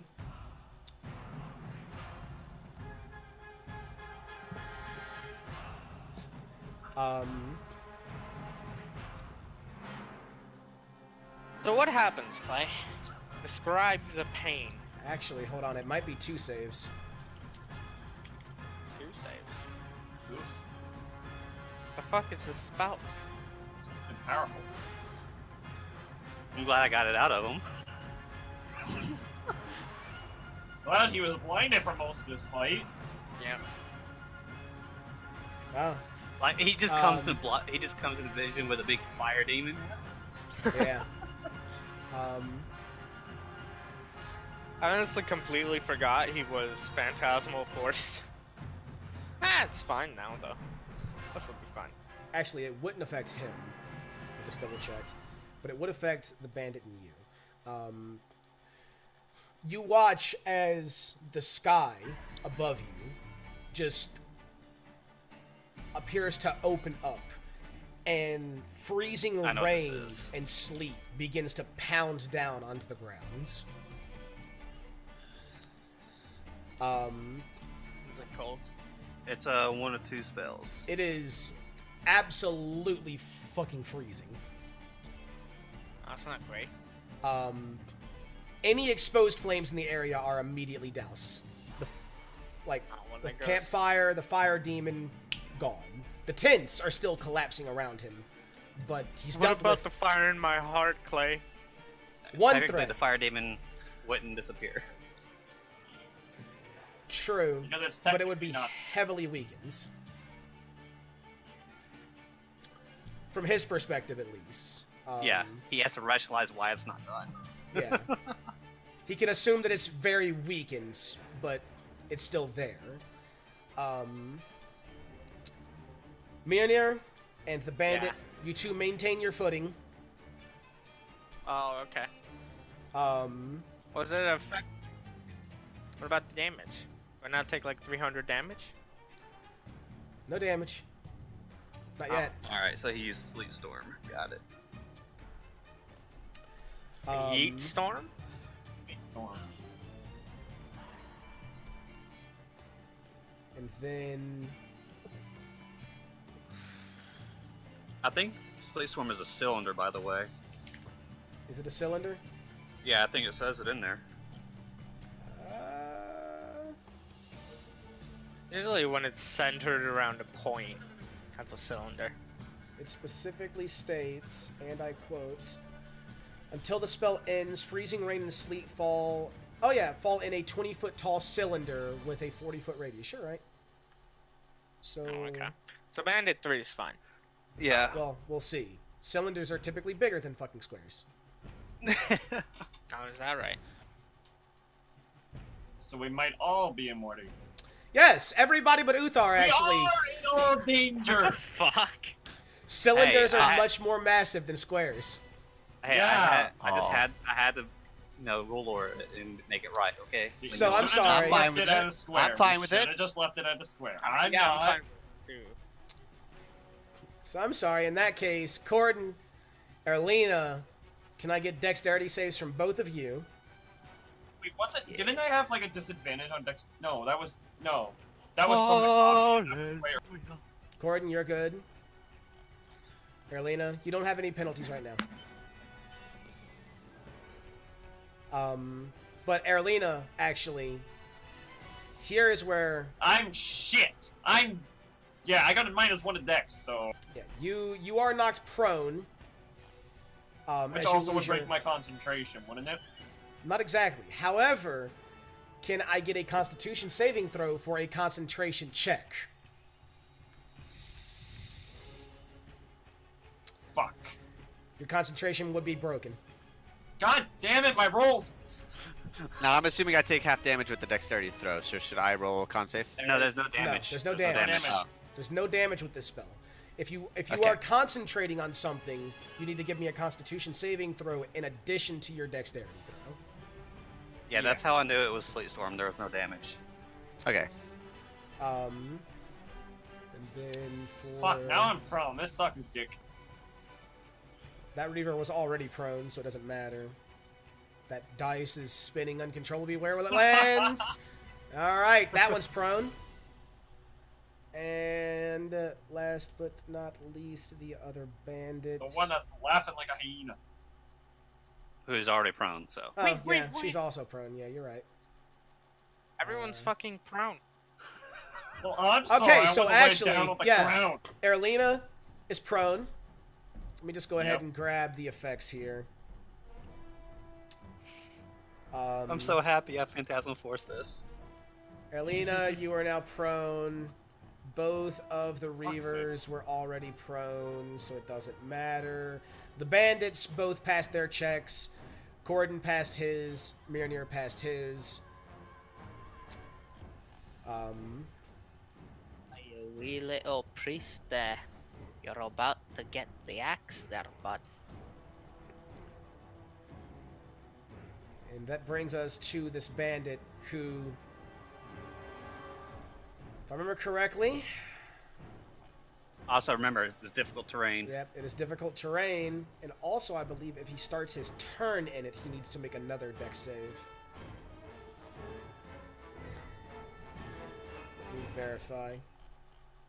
Fucking crisis spell scared. Yes.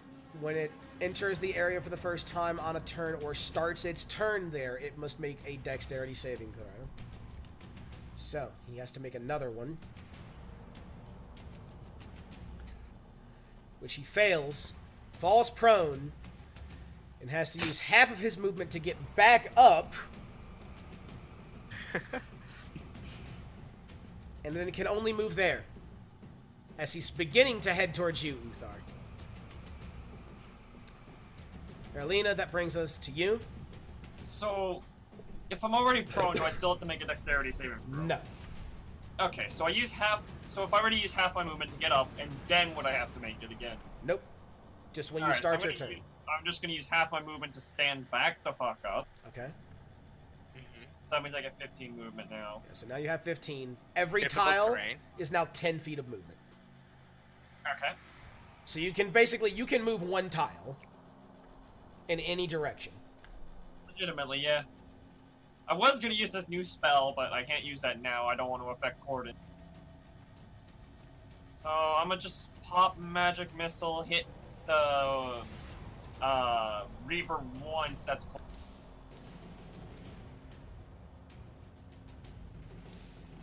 Corden cares not for your puny spells and attacks. Puny.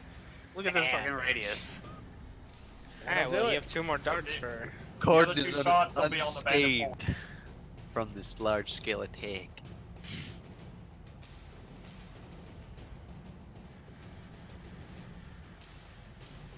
That'll do Hey, it. double kill! The Deka Brigade. That'll be the end of my turn. Alright. That brings us to the start of the turn. Uthar. I will continue my phantasmal force, Alright.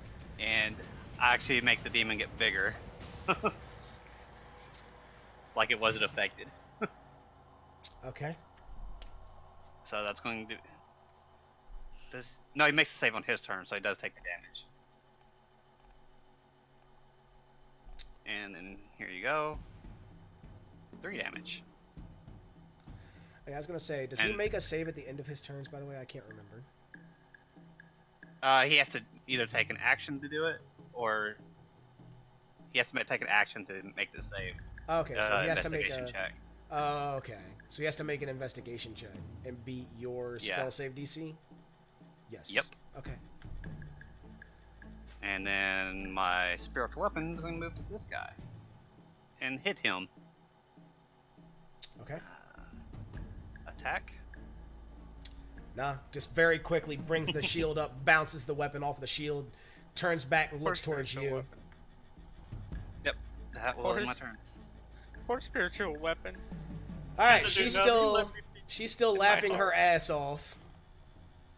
Oh, my goodness. Let's see if she stands up. What was it? A wisdom save? Tasha's hideous laughter. Yes, wisdom save. Pretty sure a 5 doesn't beat it. Yeah, she's still laughing. Oh my lord. Miranir, that brings us to you. Deck save? Dexterity save to maintain your footing. Danger sense still applies, right? Not at this point. Now it's just Why because not? of the rough terrain and things like that, like the ice. Yeah, very that would slippery. apply. I can see it. The rough terrain's not a trap though. So. Yeah, it's not a trap. Such as traps and spells. Spells. It's a spell, isn't it? Yes, this is technically a spell in a sense at first cast. Now it's just ice and shit like that that's making it very difficult for you. Okay. Well, I mean, it's not like you're moving. yeah, I fall over and get back up. Yeah. I'm gonna say And then I admire your commitment to argue me on that recklessly point. gonna attack him.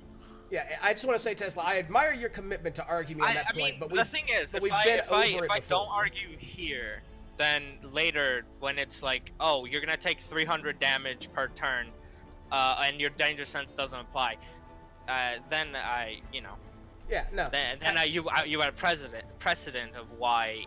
Yeah, no, and I admire your Why I'm commitment, wrong. but in this case, I'm under the impression like it's no longer the magic that's making it difficult for you. It's just the ice and shit that's forming up on the ground. Yeah, okay. I'm gonna hit him with a reckless attack, Okay. so advantage. All right. 20. That'll be a hit. You dropped a 1. I did. Divine Fury. 13 damage. Not bad. You hit the peons for more, but not bad. Yeah, I did hit the peons for more. Much more. And this dude's I mean, my freaking turn. out of his fucking mind. And now he's confused where the fuck he's getting hit from. No, he can still see Mjolnir. You can see me, yeah, I'm Yeah. still here. It doesn't like bring him to an alternate reality. So what he's thinking is like we're on a team with the demon. Yep. He's like, oh no.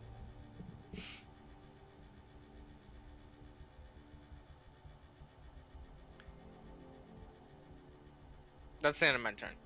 Yeah, I know. Give me 1 second.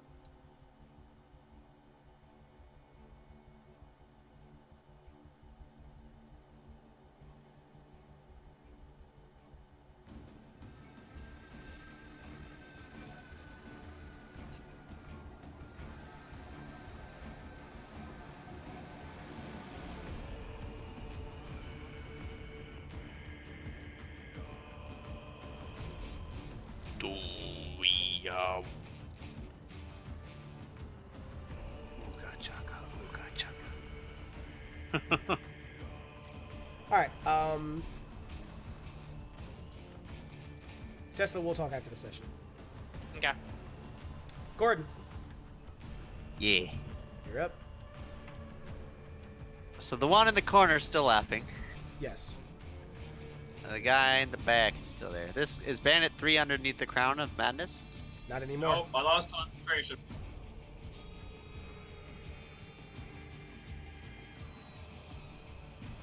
I'm gonna hit him with the magic missile. Okay. 1, First level. 2. I have. You know what? We'll see. The second level is just another missile, right? Yeah. But you would need to declare whether or not you're doing first or second before you start rolling, Yeah. which is Or why nah. I asked. Too late. So, Nah, first level. okay. He's almost get. If only one of those darts hit a little bit higher. Yeah. Oh yeah. What you hit the priest I'm- for again earlier was 13. I hit him for 3. It's 13, yeah. Con check, right? Yes. DC 13? He rolled 2 natural 20s for you and Uthar. He mains concentration like a fucking boss. He's scared of the demon, man. Alright, anything else on your turn, Gordon? I move over behind him Okay. and kind of give him a wet willy. But he's too tall, so I just kind of stand there. Brings us to the Crushing Wave Priests. Who is going to try and rationalize exactly what the fuck is going on. What is your spell save DC, Uthar? I'm pretty sure it's 14. Because I have a 19 intelligence. Yeah, that would be Yeah. 14. DC 14. Okay. And investigation 8 is plus intelligence. Rob. Yes. Yes.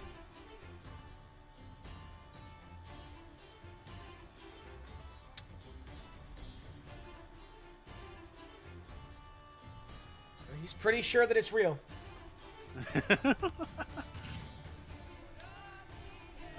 Oh, that yeah. was his action, correct? Yes.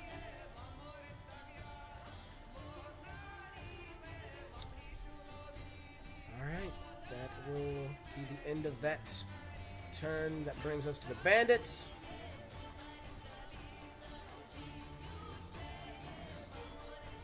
The former blinded? Question mark? No. The happy one? No, he had a Would, crown. He would It's Arcadius the maintain, bandit.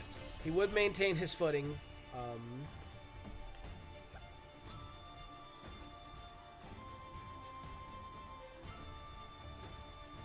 And he would just very quickly sort of whip around to you, Corden, and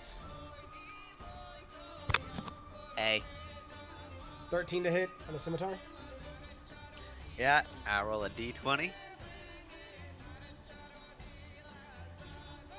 Would hit an illusion. Hey. And Erlina, that brings us to you. I'm actually gonna make use of my new spell because why the fuck not? Well, if you stood up, I need a dexterity Fuck, I save. stand up. I need a dexterity save to see if you fall back prone. Because you stood up last turn, but you didn't make it out. Ha! You're Nat good. 20 minus 1. You're still standing. I think I'm standing. You are still standing, my friend. So I'm gonna use Thunder Wave. Okay. Yeah, are you? Yeah, I don't know how to do a cube, so. I got you. Oh, yeah, he's got you. Yeah, I got you. Thunder Wave He is just a wants to 15. use a new spell like all 15 of us. foot cube, starting from my position.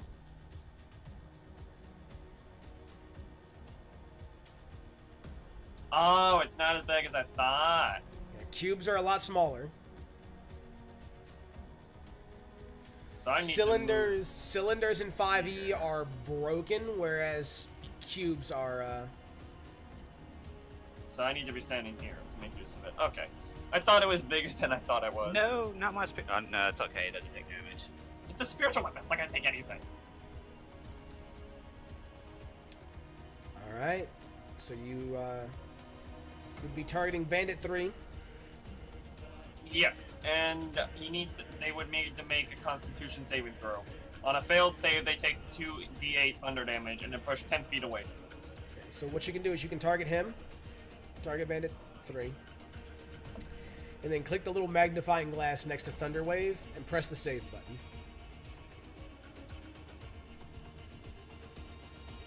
That's a fail. Yeah. Yay! Yeah, no, you would watch as the corpse of this bandit just goes tumbling back over your head, Gordon.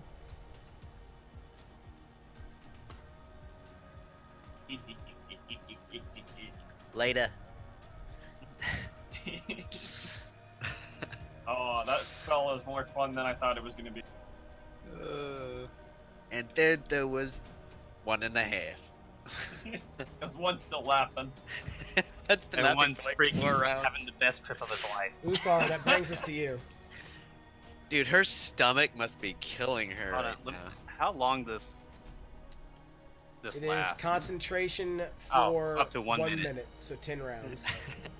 So yeah, he's still under the effect of phantasmal force. Yeah, he's I'm gonna got. have He'll have 7 more rounds to go after this. I'm gonna have the fire demon move into his space and set him ablaze.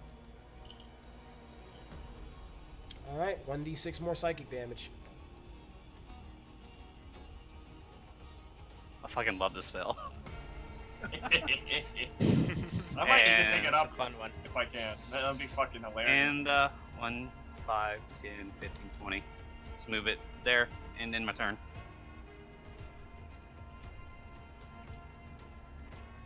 Still laughing her ass off.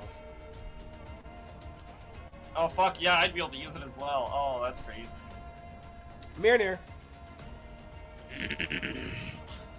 I'll recklessly attack again. okay. And by the way, you can give me your dexterity save with advantage. I'll just fall down and get back up. Okay. Not Alright, he even needs to make his bother. con save. He needs to make his con save. Oh, you're right. for the damage. You're right. Thank you.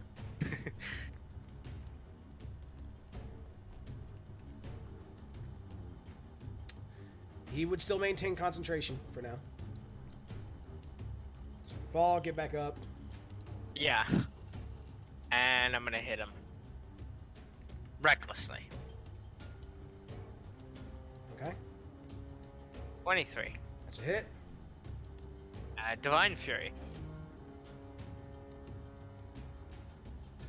18 damage. God, he's tanky. Why do you think I was fucking messing with So his last two attacks, this was what was Mirner was doing. Like, why won't you die? Something like that, you know. Okay. That's the end of my turn. Gordon. Just gonna tiptoe over so I can see him. Yeah, don't Those forget I need barrels are dexterity save probably from your too original tall. tile, okay. because you're within the influence. So you would have fallen prone. Right. Back over here. Half your movement to get up. So I have you like would, 3 tiles. No, not even that, because it counts as rough terrain. So every tile is 10 10 movement feet per of tile. movement. Oh yeah, he needs to make his con save again. Oh, you're right. I forgot What was again. it? 18 damage. Do I take damage? No, you don't take damage. Yeah, so he has to be at 10. Natural 19. Yeah, no, he's still maintaining concentration. For some reason, he thinks that this ice storm is going to help with this demon. So I moved 1 tile. Yeah, so you get 1 tile. Hey. Actually, technically, buddy. I think you don't get a tile at all because you have 25 base movement. It's half of that to get up. And then another half would be 5. I'm assuming each tile is 5 foot. 10 No, feet each- per tile no, in each- rough terrain. Each tile is 10 feet because rough terrain. I can. Oh, yeah, no, you would get 1 tile. Yeah, you get 1 tile because it'd be 12 and a half to stand up, leaving you with 12 and a half. So you- Yeah. yeah. So you get 1 tile. Yeah. So technically, I could get to right here, but I'm just gonna go right here. well, you, And I'm gonna yeah, cast you Magic get to that Missile if tile. I can get to my actions tab. Come on. Come on, lad. Yeah. Get stuck in, mate. On, lad. Oh, does the priest Two. twat shield or no? Okay. He doesn't know where the damage is coming from right now. It's a me. Finally, he's There you go. unconscious. Yeah. And I. As he finally falls to the ground, bleeding all over, puncture wounds in him from the magic missile darts. I'll yell, Minnie, there's one more punching bag to the south. The storm would finally dissipate.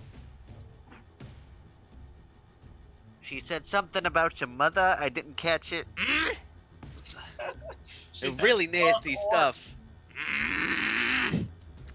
Alina. Yeah, she said loves orcs. Would you like to do anything? orcs." No, I'm just gonna let. Actually, I might cast Ray of Frost towards her so she can't move, even if she does get up. Damage cancels Tasha's. Yeah, damage will Yeah. cancel. So you can hold it until he I'm just gonna attacks leave. it. I'm gonna hold. I'm gonna hold my action. I'm gonna hold Ray of So if she stands up, you will cast She's Ray of ta- Frost. yeah, and Okay. slow her ass down. You will try. Try. Uthar. And succeed. I'm just gonna move. I'm hitting it, so. Okay, Bring you that are just over gonna try to there. hit her. Mm-hmm. All right, you have advantage So. because prone. That. There we go. That'll be a hit. For 11, which would cancel Tasha's hideous laughter. Yep. And for my action, Wand of Magic Missile. Okay. So. I just want to kill her. He Yep. just wants to kill her. Nice. Get it done. Get her over with. Nope. Wow. Doesn't even finish her off. Surprise. .jpg. And that'll end my turn. But As she yeah, spends half of her movement to stand up. Erlina. Hey, bitch, guess what? It's getting pretty cold.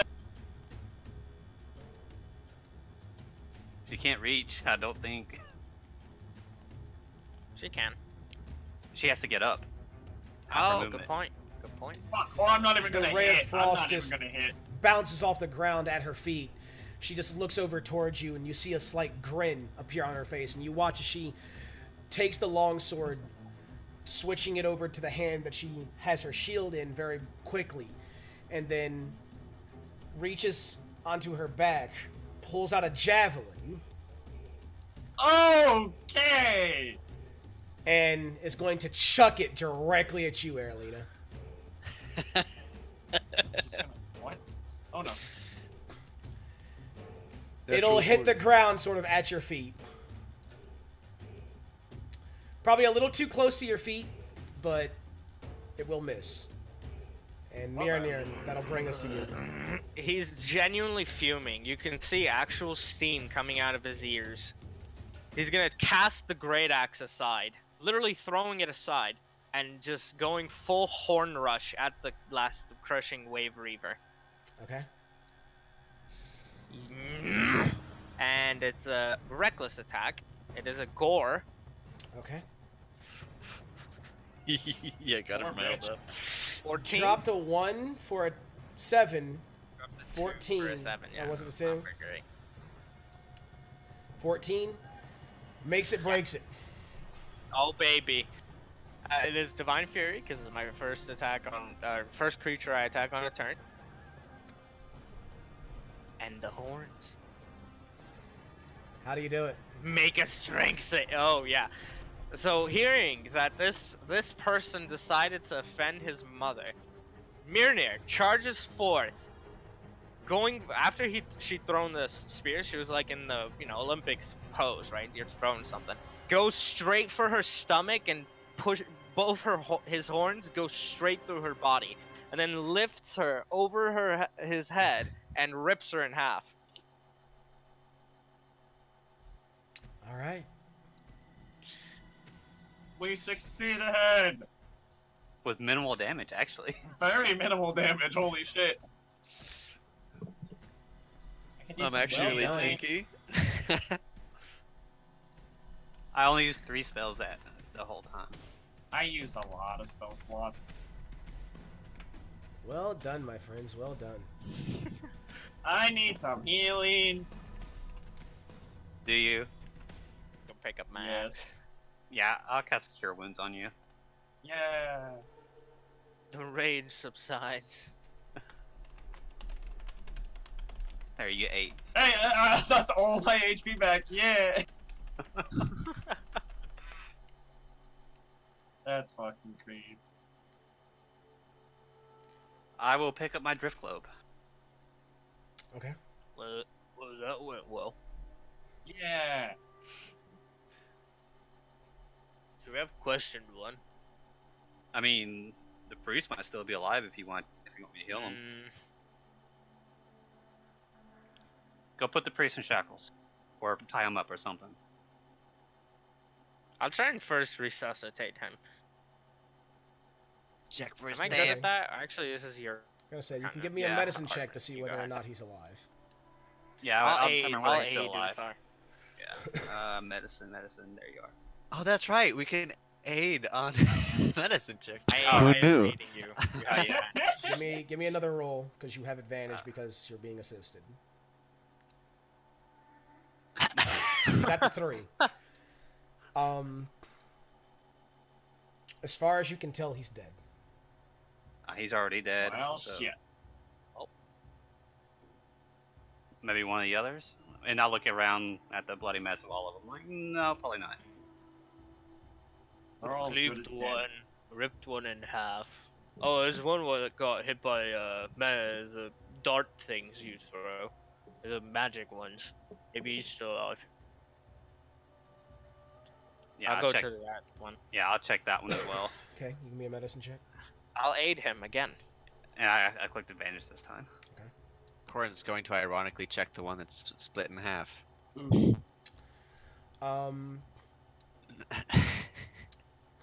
You get the feeling, had you checked maybe a minute or so ago, like just a few seconds ago, that they might have still been alive, but it looks like they've very recently passed on. Yeah, they're all expired, so Rip. we just have to look Well. for clues in their camp, I guess, and on their person. My guess would probably be the one with the staff. I'm gonna search the one that offended my mother. You wouldn't find anything on going. her. I'm gonna Except search for the the very unusual longswords that they use, which you, Miranir, looking at, they appear to be bladed with jagged, sharp teeth.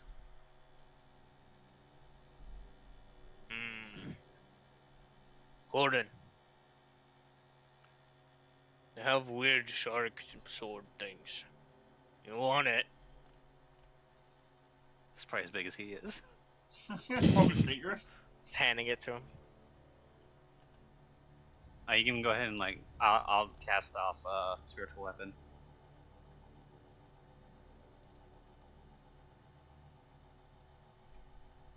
Ah,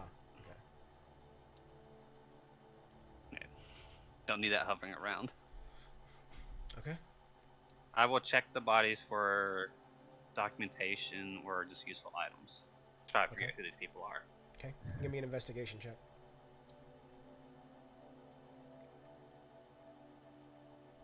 22. As you go throughout their personal belongings, things of that nature, you would find among the priests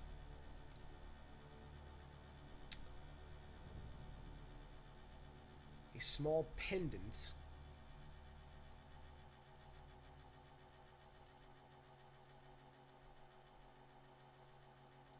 in this symbol. Hey guys, look at this. Not the same, but could be another group we could be dealing with.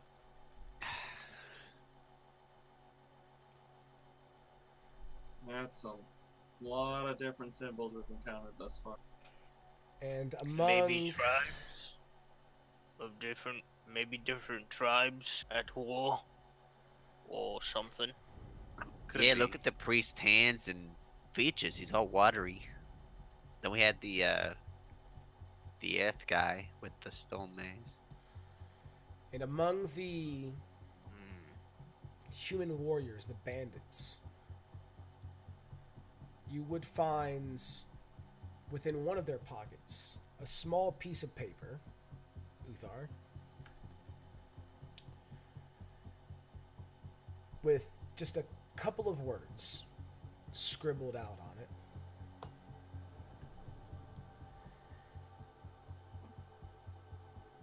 Riverguard Keep, Jolliver Grimjaw. And that's where we're going to end tonight's session. Oh boy. Damn, dude. Looks like we're gonna have to go warn somebody about some possibility, maybe, or I don't know.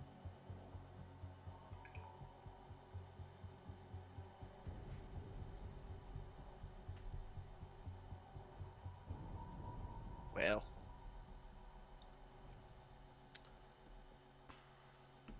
Alright. That was fun. good shit on that combat. Yeah. Sweep the floor. It's like 2-1. Dude, I mean, it's- Divine fucking Oh, yeah. Divine Fury is so good. It's nuts. So It's- good. It's real good. It's destroying people. I honestly think Path to Zealot is the strongest barbarian so far. It's what it's feeling like so far. Yeah. And the fact that I just get Revivify in a few levels, and when you die, I can just revive you. Like, no problem. Yep. No materials needed. Endless battle. Death. Endless battle. is not an option. Well, And for then them when it is. And then when you're at level 15, you literally cannot die until you turn off your rage. Yeah, Path of the Zealot is by far... And if I heal you right before your rage ends, it's like you didn't even take that. It's like you didn't even you won't even go down. Yeah. Like essentially, That's like how it you. works. This is gonna be great. I'm gonna kick some ass. I know because my first character was a zealot barbarian, Yanti race. Oh, Oh, Yante. you're a dick. Ooh. What? Why? I'm not explaining Why? why. Varen's a dick though. Wait, I need someone to explain it to me. It's a barbarian with magic resistance. Basically saves on everything. Oh. Oh. That's why. That's why, as a DM, I just immediately realized what he said, and I'm like, "You're an asshole." I appreciate you as a person. Is that like the home Bruce? I have a someone Yanti is play Bolos. Yanti. Oh, Yanti is really? Bolos. Yeah, Yanti is an official race. It's Because they wanted to play a Its not full name is Abomination. Yanti Pureblood. Oh, they wanted to play an abomination. I don't think that's an official race. It is not. Oh, they're tiny. Wait, you do? Yeah, you have advantage. Wow, that's disgusting. They just also like got being poison tieflings. immunity. They can't. Now, be if you were a damaged by poison at all. gnome, you also have advantage on No, you got advantage on Saves. intelligence checks and saves. Oh crap, you're right. Wait, this is just better gnome. Oh wait, no, it doesn't have the ability to increase, but it's charisma. It'd be a good. Charisma and intelligence.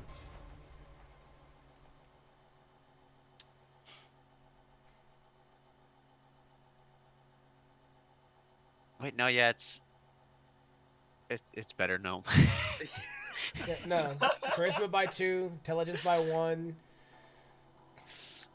30-foot speed, dark vision, innate spell casting for poison spray, cantrip, animal friendship. But the difference with their animal And friendship suggestion. is you can only target snakes with it. Yeah. They also get suggestion. At 3rd level, you get you can cast suggestion with the trait. Suck just. Tyson Yante. Yes. Okay. I mean, they're not the optimal barbarian class. Magic 'Cause they don't get resistance, advantage on saving throws against spells and other magical effects. Poison, straight up immune to poison damage and to poison condition. That doesn't sound too bad to me. Yeah, but their ability scores is not optimal for barbarian. Ah. I don't know, would a Barbadin do well? No, because you can't cast while on a rage. Ah. You could only smite. That's it. Well, smiting's plenty. I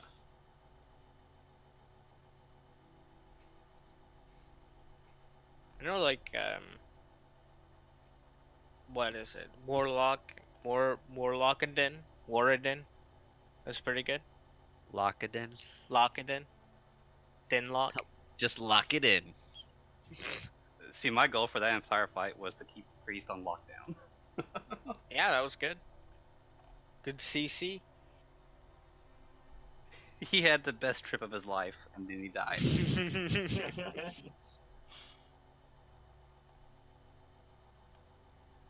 If only it wasn't a cone, I would have been able to keep concentration with the madness round. That was. Meh, no harm done.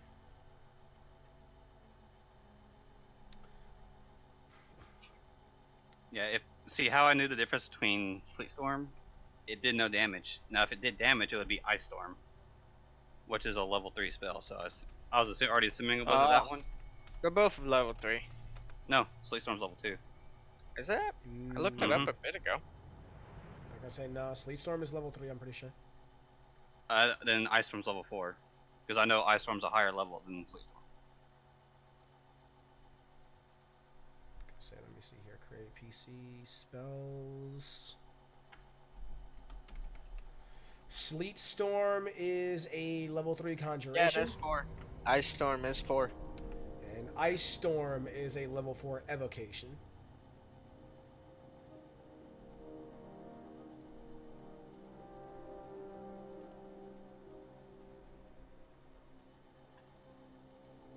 Bludgeoning. And cold.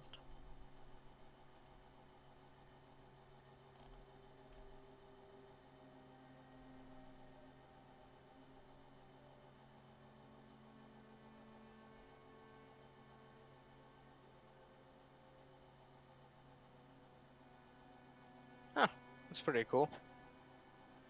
Oh, it's an instantaneous duration though, compared to however long Sleet Storm was.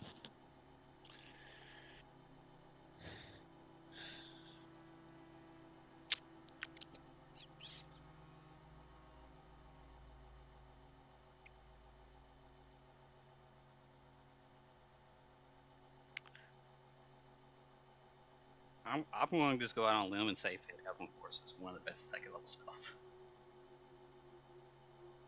What is? Phantasmal Force. Oh yeah. Because I've always looked at the second level spells like none of these are really any good. Yeah. But Phantasmal Force has added in Zenithar. Yeah.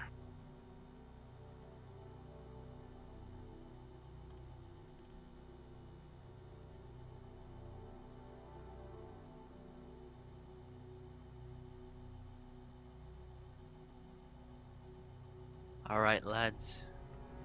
Have a good night. All right, You as buddy. Bye. Take it easy, my friend. I'm gonna head out. Adios. Exit program. Turn on launcher.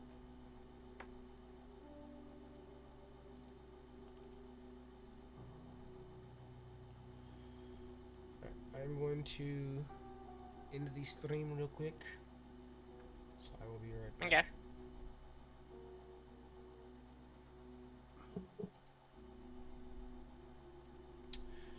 All right. Thank you guys for tuning in tonight. That was interesting, to say the very least. Please keep in mind that we are live on Tuesdays, Wednesdays, Saturdays, currently. I need to update my schedule. I know for a fact it has changed multiple times now. We will not be live this Tuesday for Humble Beginnings, as one of our players is going to be absent. And I have explained previously that so long as my players let me know ahead of time, I have no problem postponing a session. It's when they don't let me know ahead of time, or if they just don't show up, that I'll run it without a player. So, Humble Beginnings this upcoming week on Tuesday will be postponed. Wednesday, we should be good to go as normal. That'll be live at 8:30 p.m. Eastern for Tyranny of Dragons: The Chosen. Then we'll be off on Thursdays and Fridays.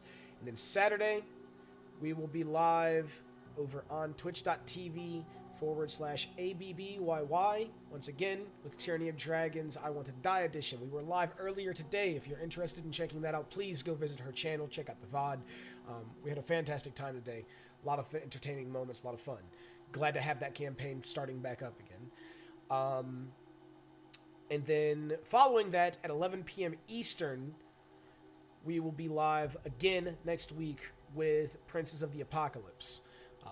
This is very quickly turning into one of my favorite campaigns to DM for each week, so I look forward to sharing the moments with all of you. Even though I do butt heads with my players quite often. But as a DM, when do you not? Thank you guys for watching, and I hope everyone has a wonderful night. I will see you guys on Wednesday.